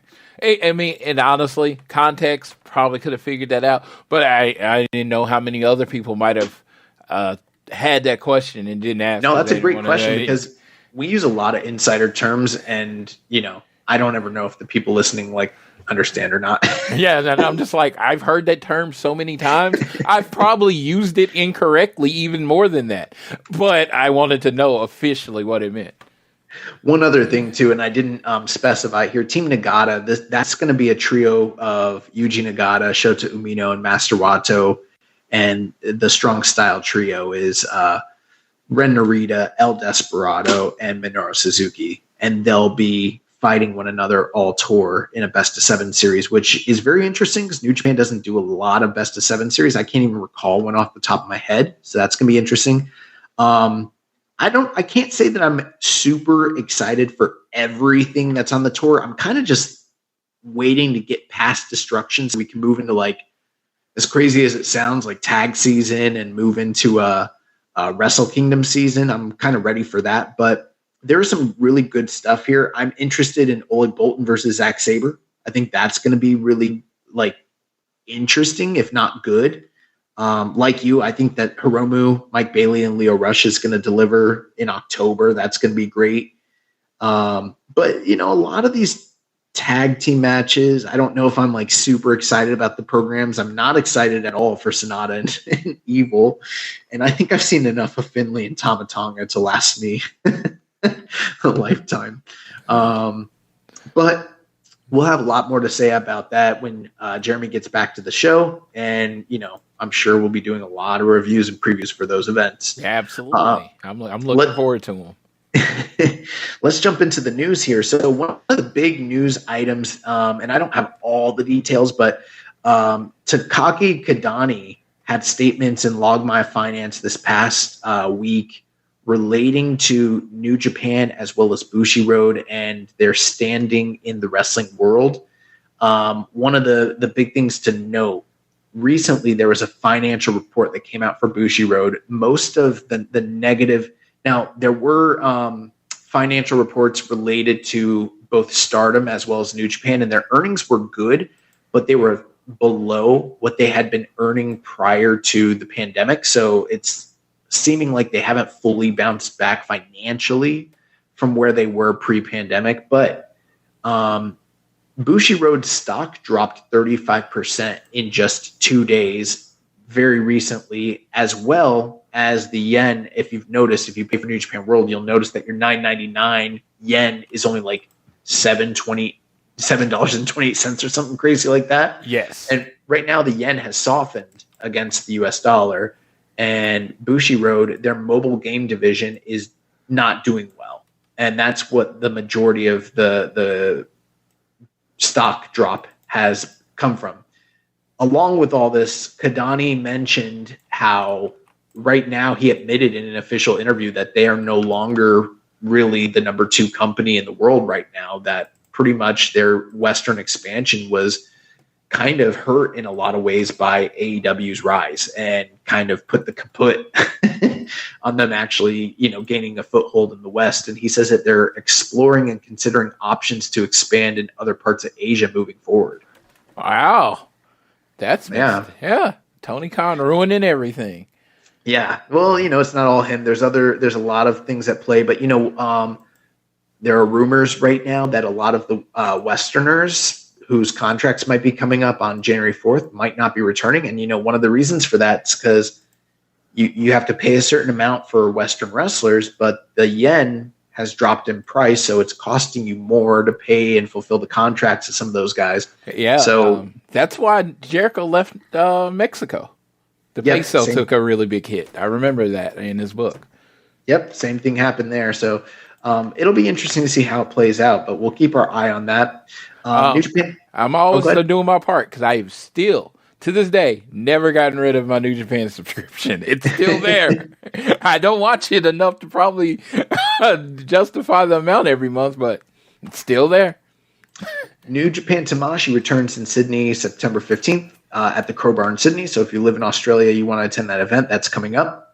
Wrestling Observer Newsletter reported that Sonata is currently working with a torn bicep and is not getting surgery on it. He's working through that injury, so that's pretty crazy. There was a recent Hiromu Takahashi Sports Illustrated interview with Justin Barrasso. Well worth a read. Okay. One of the big talking points coming out of it is he mentioned how he wants to work AEW. He wants to wrestle Darby Allin for the IWGP title. Okay. Yeah, that would be awesome. That would be really awesome. Impact Emergence is coming up on August the 27th, and no, not August. Is it August? Yeah, August the 27th, and Sonata has been announced for that event, and he'll be facing off against Jake Something, so making a rare U.S. appearance. On September the 3rd, Noah is having an event at Edion Arena, and it's been announced that Kaito Kiyomiya is teaming up with Ryohei Oiwa on his excursion to take on Ogawa and Zack Sabre Jr. New Japan Strong Fighting Spirit Unleashed 2023 is taking place here very shortly at Sam's Town in Las Vegas, and there's been talent announcements for that. We'll keep you updated as cards come out for that event. This past week, New Japan also announced Royal Quest 3 from the Copper Box on October 14th. Some of the announced talent was Will Ospreay, Tomohiro Ishii, Tetsuya Naito, and Hiroshi Tanahashi. There was a big interview on NJPW1972.com with El Desperado, and he discussed certain subjects as his contract status with New Japan Pro Wrestling and the reports from Dave Meltzer in regards to that. He talked about his match with the East-West connection at the All-Star Junior Festival and what he thought of those guys, as well as his recent deathmatch exploit. So if you haven't checked that interview out, very eye-opening, very interesting, and well worth the read. The CMLL Grand Prix International 2023 took place on August 18th when Team Mexico defeated Team International in a Cybernetico match. Representation from New Japan included Francesco Akira, Kushida, Rocky Romero, TJP, and Hiromu Takahashi. Hiromu was the last man eliminated in the match by Mystico via submission. So be interesting if we could get a Hiromu Mystico match down the line. We'll see. CMLL's 90th anniversary event is coming up September 16th, and they announced a match between Kevin Knight, Rocky Romero, and TJP, teaming up to take on Atlantis Jr., Mascara Dorada 2.0, and Mystico. And last bit of news here, Wrestle Kingdom 18th poster has been released as of just this morning. And on the poster, a lot of talent was featured, but most prominently, Sonata, Naito, Okada, Finlay, and Ospreay were featured. So probably gives you a good indication idea of what some of the upcoming matches might look like for Wrestle Kingdom this year.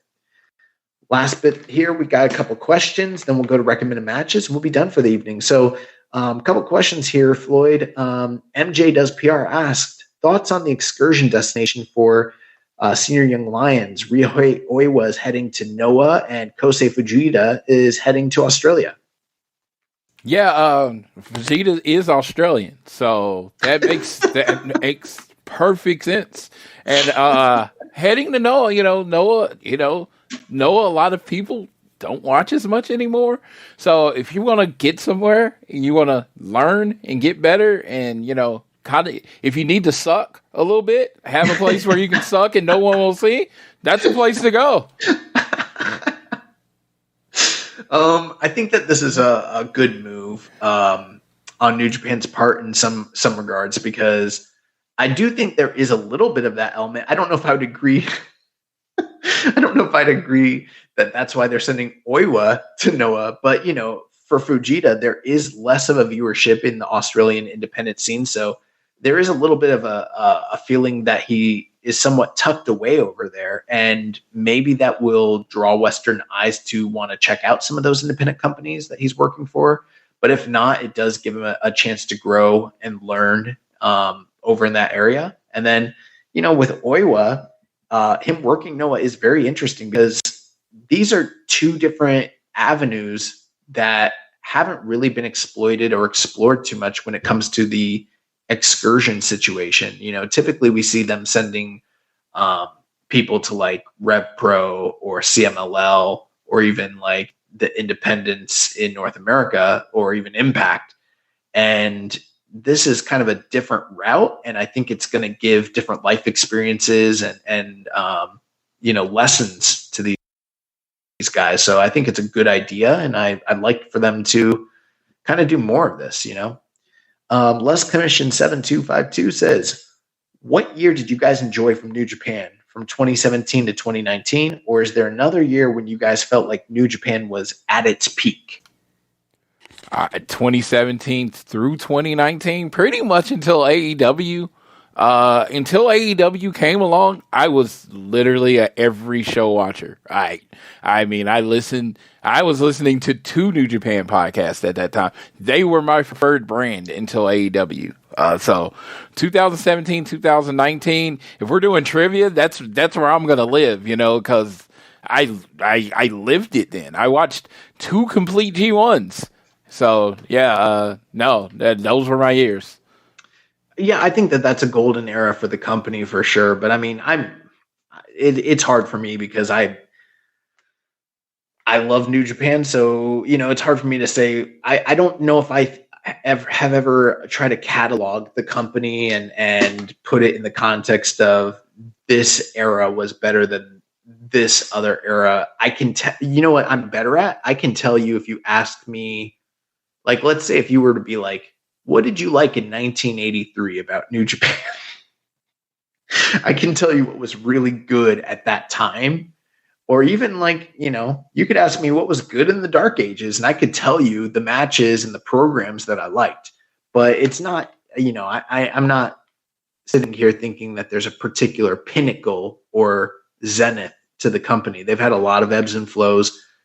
For many people, the 90s is the pinnacle for New Japan Pro Wrestling, and for other newer fans, I think years that you just mentioned are probably the top end. Yeah, me. My always focus is going to be what I like. So if you be like, what didn't you like about it? I'm like, I don't even know how to answer that. I mean, anytime I watch New Japan, I like the show. It's not.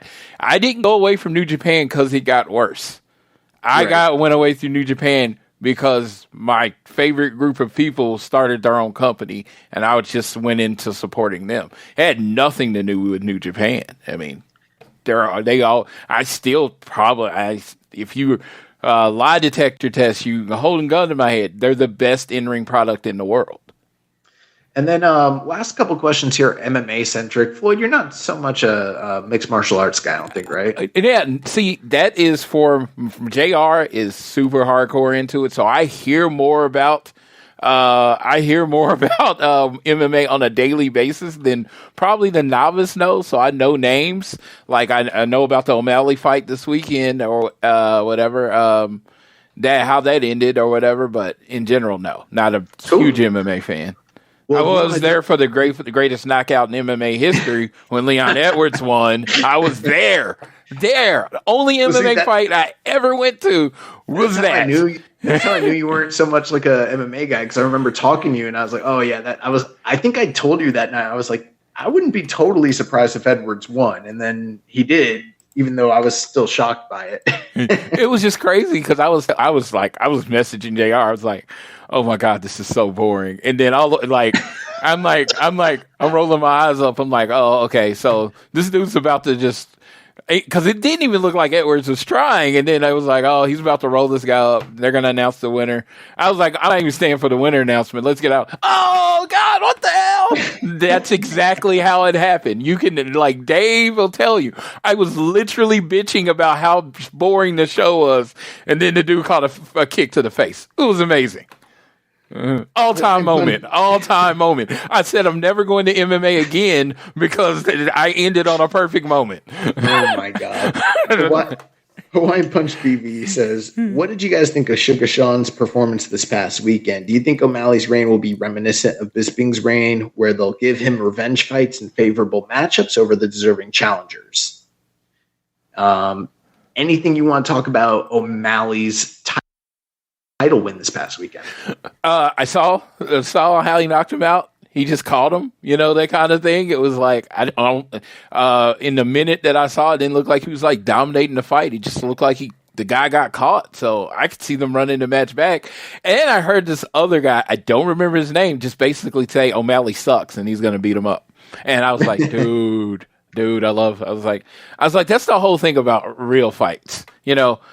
Great thing about a real fight, you don't really need to know who the two guys are. You want to watch a fight. If you're in the mall, just walking out, somebody screams fight, you run to the noise. So as soon as that guy's like, dude, you suck, I'm just going to beat you in like one round, I was like, okay, sign me up for that fight. I don't even know who it is. I want to watch it.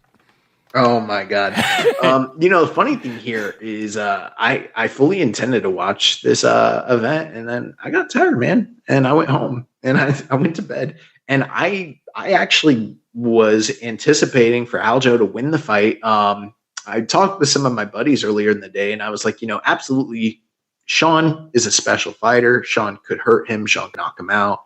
And I was like, if he's able to control distance, stay away from the clinch, stuff takedowns, and let his hands and his feet go, he could definitely win. But I kind of thought Aljamain Sterling would probably rough him up, put him on his back, and give him trouble, similar to like how Jan did.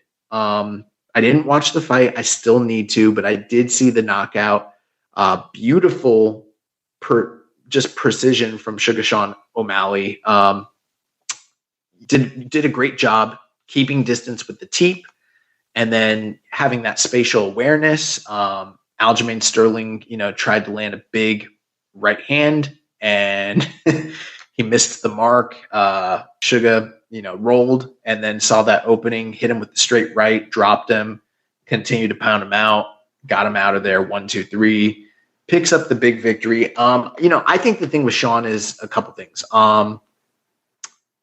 I think that I don't know how they're going to match him up, moving him forward. You mentioned Bisping. I think that they're going to, honestly, I see him more as like a Conor figure, not just because of the marketing, but because of the style of fighting. He's not necessarily a great ground fighter. He's a very precise striker. And it's going to be tough once they put him in there with, capable grapplers. But it's going to be exciting as it, for as long as he's champion, as long as he's at the top of his game, it's going to be very exciting because he is a special fighter, but I don't see him as a complete fighter. So we'll see. Next question, and this is the last one for the evening, says, do you think everyone is overrating Aljo, that's Aljamain Sterling's, bantamweight greatest of all time status and his title reign? His title reign consisted of a weird DQ win over Jan, a win over Dillashaw with a bad shoulder, and a win over Cejudo coming off of a 3-year layoff. The rematch win over Jan being the only impressive thing that he did that was impressive. Did you have any impression of Aljamain Sterling prior to this loss, Floyd? Honestly, my only impression, and which is not going to help at all, is that I liked his name. He sounds like two black guys put their name together, Al and Jermaine. But I literally have no thoughts on the guy. Oh my God! All right, I'll just leave it at this. I think Aljamain Sterling. I think the idea that he is the greatest of all time at bantamweight is absurd. And this is no slight to him. It's just I think that the prestige and the legacy of former fighters is always pretty much just walked over and trashed by the modern marketing team of primarily the UFC and the fans that buy into it. And it's one of those strange things where when you look at boxing and professional wrestling, which are not exactly the same thing, but they're adjacent to MMA, there's so much like deference paid to the pioneers and the stars of the past. And, WWE's pretty much made their entire marketing based off of propping up stars from the past. And in boxing, you hear those famous names from the past, Ali, Holyfield, Tyson, De La Hoya, yada, yada. And people remember them and they respect them. But in MMA, if you're even talking about a guy that's like 5 years past his prime, like everybody has something to say, one way or the other. And there's no honor paid to legends of the past. And I think it just has a lot to do with kind of a toxic fan culture. And honestly, I hate to say it this way, but like a fan base that's not that educated about the history of their own sport that they're fans of, truthfully. I do still think that the greatest of all time at bantamweight is Dominic Cruz. I don't think there's a lot of other strong candidates at this current time for that. I think, but I do think Aljamain Sterling is underrated quite a bit. I think he was a great fighter and still is a great fighter, and we'll see what continues from his career. But just because he won a certain number of fights in the UFC, or just because he defended the title a certain amount of times, doesn't make you the greatest. There has to be other aspects to the history of your fight game to bolster a claim like that. And do you feel you need to beat a great to be considered a great? Yeah. Yeah, okay. That's what I thought. I mean, some people are great because they just didn't have very good competition during their time as an elite fighter. Well, Aljamain Sterling's beaten a lot of really great fighters. And I mean, he beat Peter Yan, and he did beat Dillashaw and Cejudo, even with those asterisks next to those wins. You can do that to anybody's fight resume. I could do that to anybody's resume, but the difference is when they keep beating everybody, it's kind of hard to find an excuse every single time. I think Aljamain Sterling's a really good fighter, and I don't think people give him the respect that he deserves. But I do think the marketing team of the UFC and, modern journalists are always wanting to hype someone up as the greatest of all time when it's like very premature, Absolutely. It's just, there's a big gap between being the worst fighter ever and the greatest ever. And a lot of people probably fit more inside that than at either end. Well, that's going to bring us to recommended match of the week, and then we'll get out of here. So last week, I did watch 2 matches that I just wanted to talk about very briefly. I watched Mayu Iwatani defend the IWGP Women's World Title against Utami Hayashishita from Stardom X Stardom just a few weeks ago. And I also watched Rocky Romero versus Mascara Dorada from... let me see here. That was the Stardom X Stardom 2023 Osaka Summer Team show was August the 13th. And then Mascara Dorada 2.0 versus Rocky Romero was from CMLL's Super Viernes event on July the 28th. And that was the finals of the, let me take a look here. That was a big tournament that they did that evening. It was the Torneo La Leyenda de Plata 2023 finals. And I thought both matches were really, really, really good. I'm recommending that you check both of them out. I think that there is some sort of, even though I thought the Iwatani and Hayashishita match was excellent, I do think that there's a bit of a disconnect for me when it comes to watching Joshi. I might just not be as adept at understanding the style of work that they do. There were some incredible moves here and some incredible high spots, but I felt like the pacing was a little disconjointed from what I'm used to, and some of the selling was a little spotty. But the finish came when Mayu Iwatani hit what's called the best Poison Rana ever. So she does a bounce off the second rope to the top rope and then jumps backwards, and Poison Rana's the person out of midair. It's fucking crazy. And she picked up the win there to successfully defend her title. I went about 3 3/4, maybe like 4 stars on that one. But, it's sitting at an 8.42 in Cage Match. So that's probably a me thing as opposed to anything else. But Rocky versus Mascara Dorada 2.0. Rocky's done it again.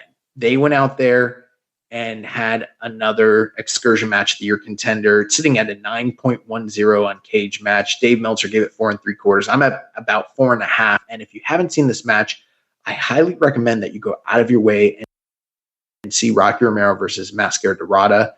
I thought that Dorada was a little bit green here, but God, he's only 21 years old, and he is going to be a phenom. He is so athletically talented. He's a dynamo. And then you had Rocky here healing it up, using every underhanded trick in the book. And even though I liked his matches with Volador from earlier in the year a little bit better than this crowd on this Friday night in CMLL, the environment that they're in is so much hotter right now than it was at the early part of the year. The crowds are just, they're entering into a really hot period, CMLL is, and it's amazing how Rocky is one of the top cornerstones of what's going on down there.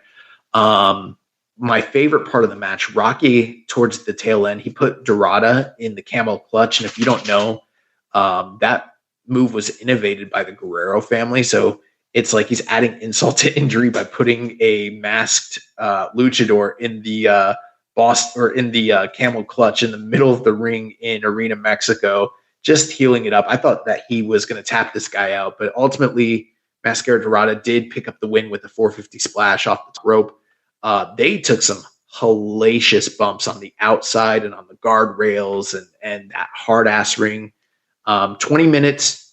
Trust me, you want to see this match. Go out of your way and catch it. I don't know what I'm going to review next week, but I'll probably pick up another couple excursion matches to review. And that's going to do it for the show. Floyd, it's been such an honor, a privilege to have you on the show here with us. Tell the people, what you got going on, where they can catch you, and plug your shit. All right. Well, tomorrow night, Wednesday, right after Dynamite, we'll be recording our All-In preview. It'll be as much as we can because Thursday afternoon, I am heading to All-In. So when I get back next Monday, we'll pretty much record our All-In review, and you'll have me from in the stadium, and then you'll have Austin from watching at home, and we'll give our thoughts on the wrestling that happened. But yeah, we try to record I think it's been pretty much every Thursday now to come out Friday morning. Just that's how me and Austin's schedule work. All Things Elite. Definitely check that out. Follow us on Twitter at ATElitePod. At ATElitePod. Follow us on Twitter. I'm not a super consistent tweeter, but I tweet as much as I can. So it's not called tweet anymore. Xer? What's it called? Yeah, you're an Xer, bro. Yeah, I'm an Xer. I don't care what it's called. I just use the thing where I got the people. No, but I post all that kind of stuff. And if you want to follow my personal account, it's at Floyd Johnson Jr., which is weird because I just use my name, but the tag is FTR Express.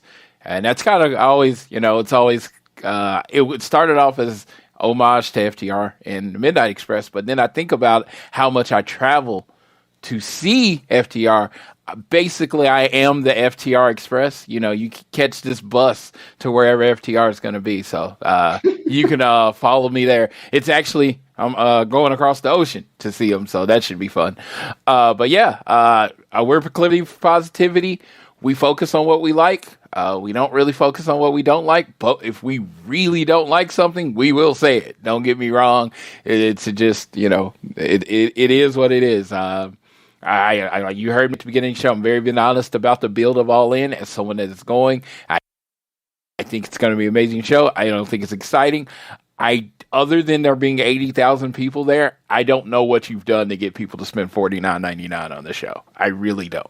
I mean, other than it just being the biggest wrestling show ever. And I think that's the whole thing. It became an event. So I'm looking forward to talking about it. I have tons of thoughts, and Austin is there to shut me up when I go on too long. I won't get into it too much. This is just me personally as a wrestling, I guess amateur historian. I don't personally think it is the biggest show of all time. But it is the biggest verifiable paid attendance of all time. Yes, and that's what I mean. It's just I was at we were at the first All In. Me and you were there. You stayed in my room with 13 people. I remember when I checked in at All In. I checked in right behind Billy and Austin Gunn.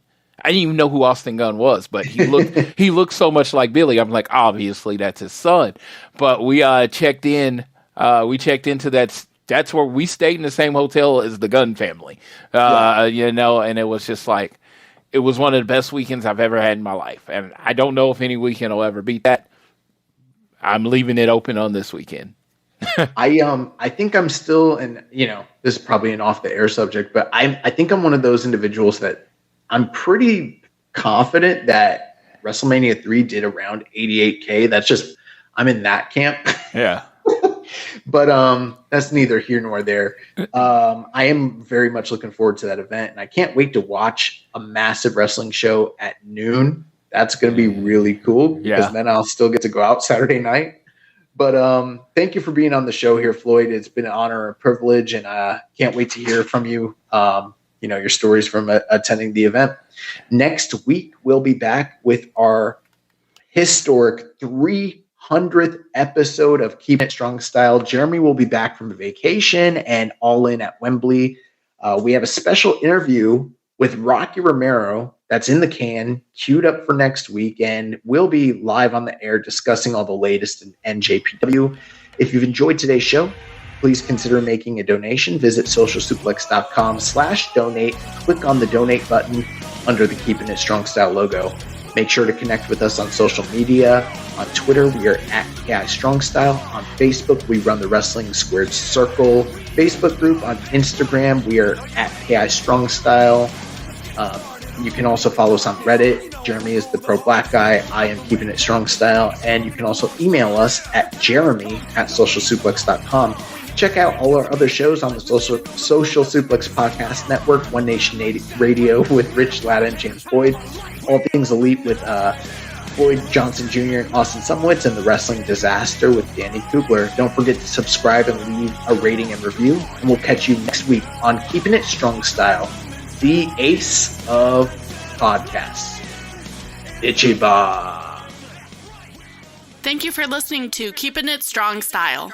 We'll see you next time.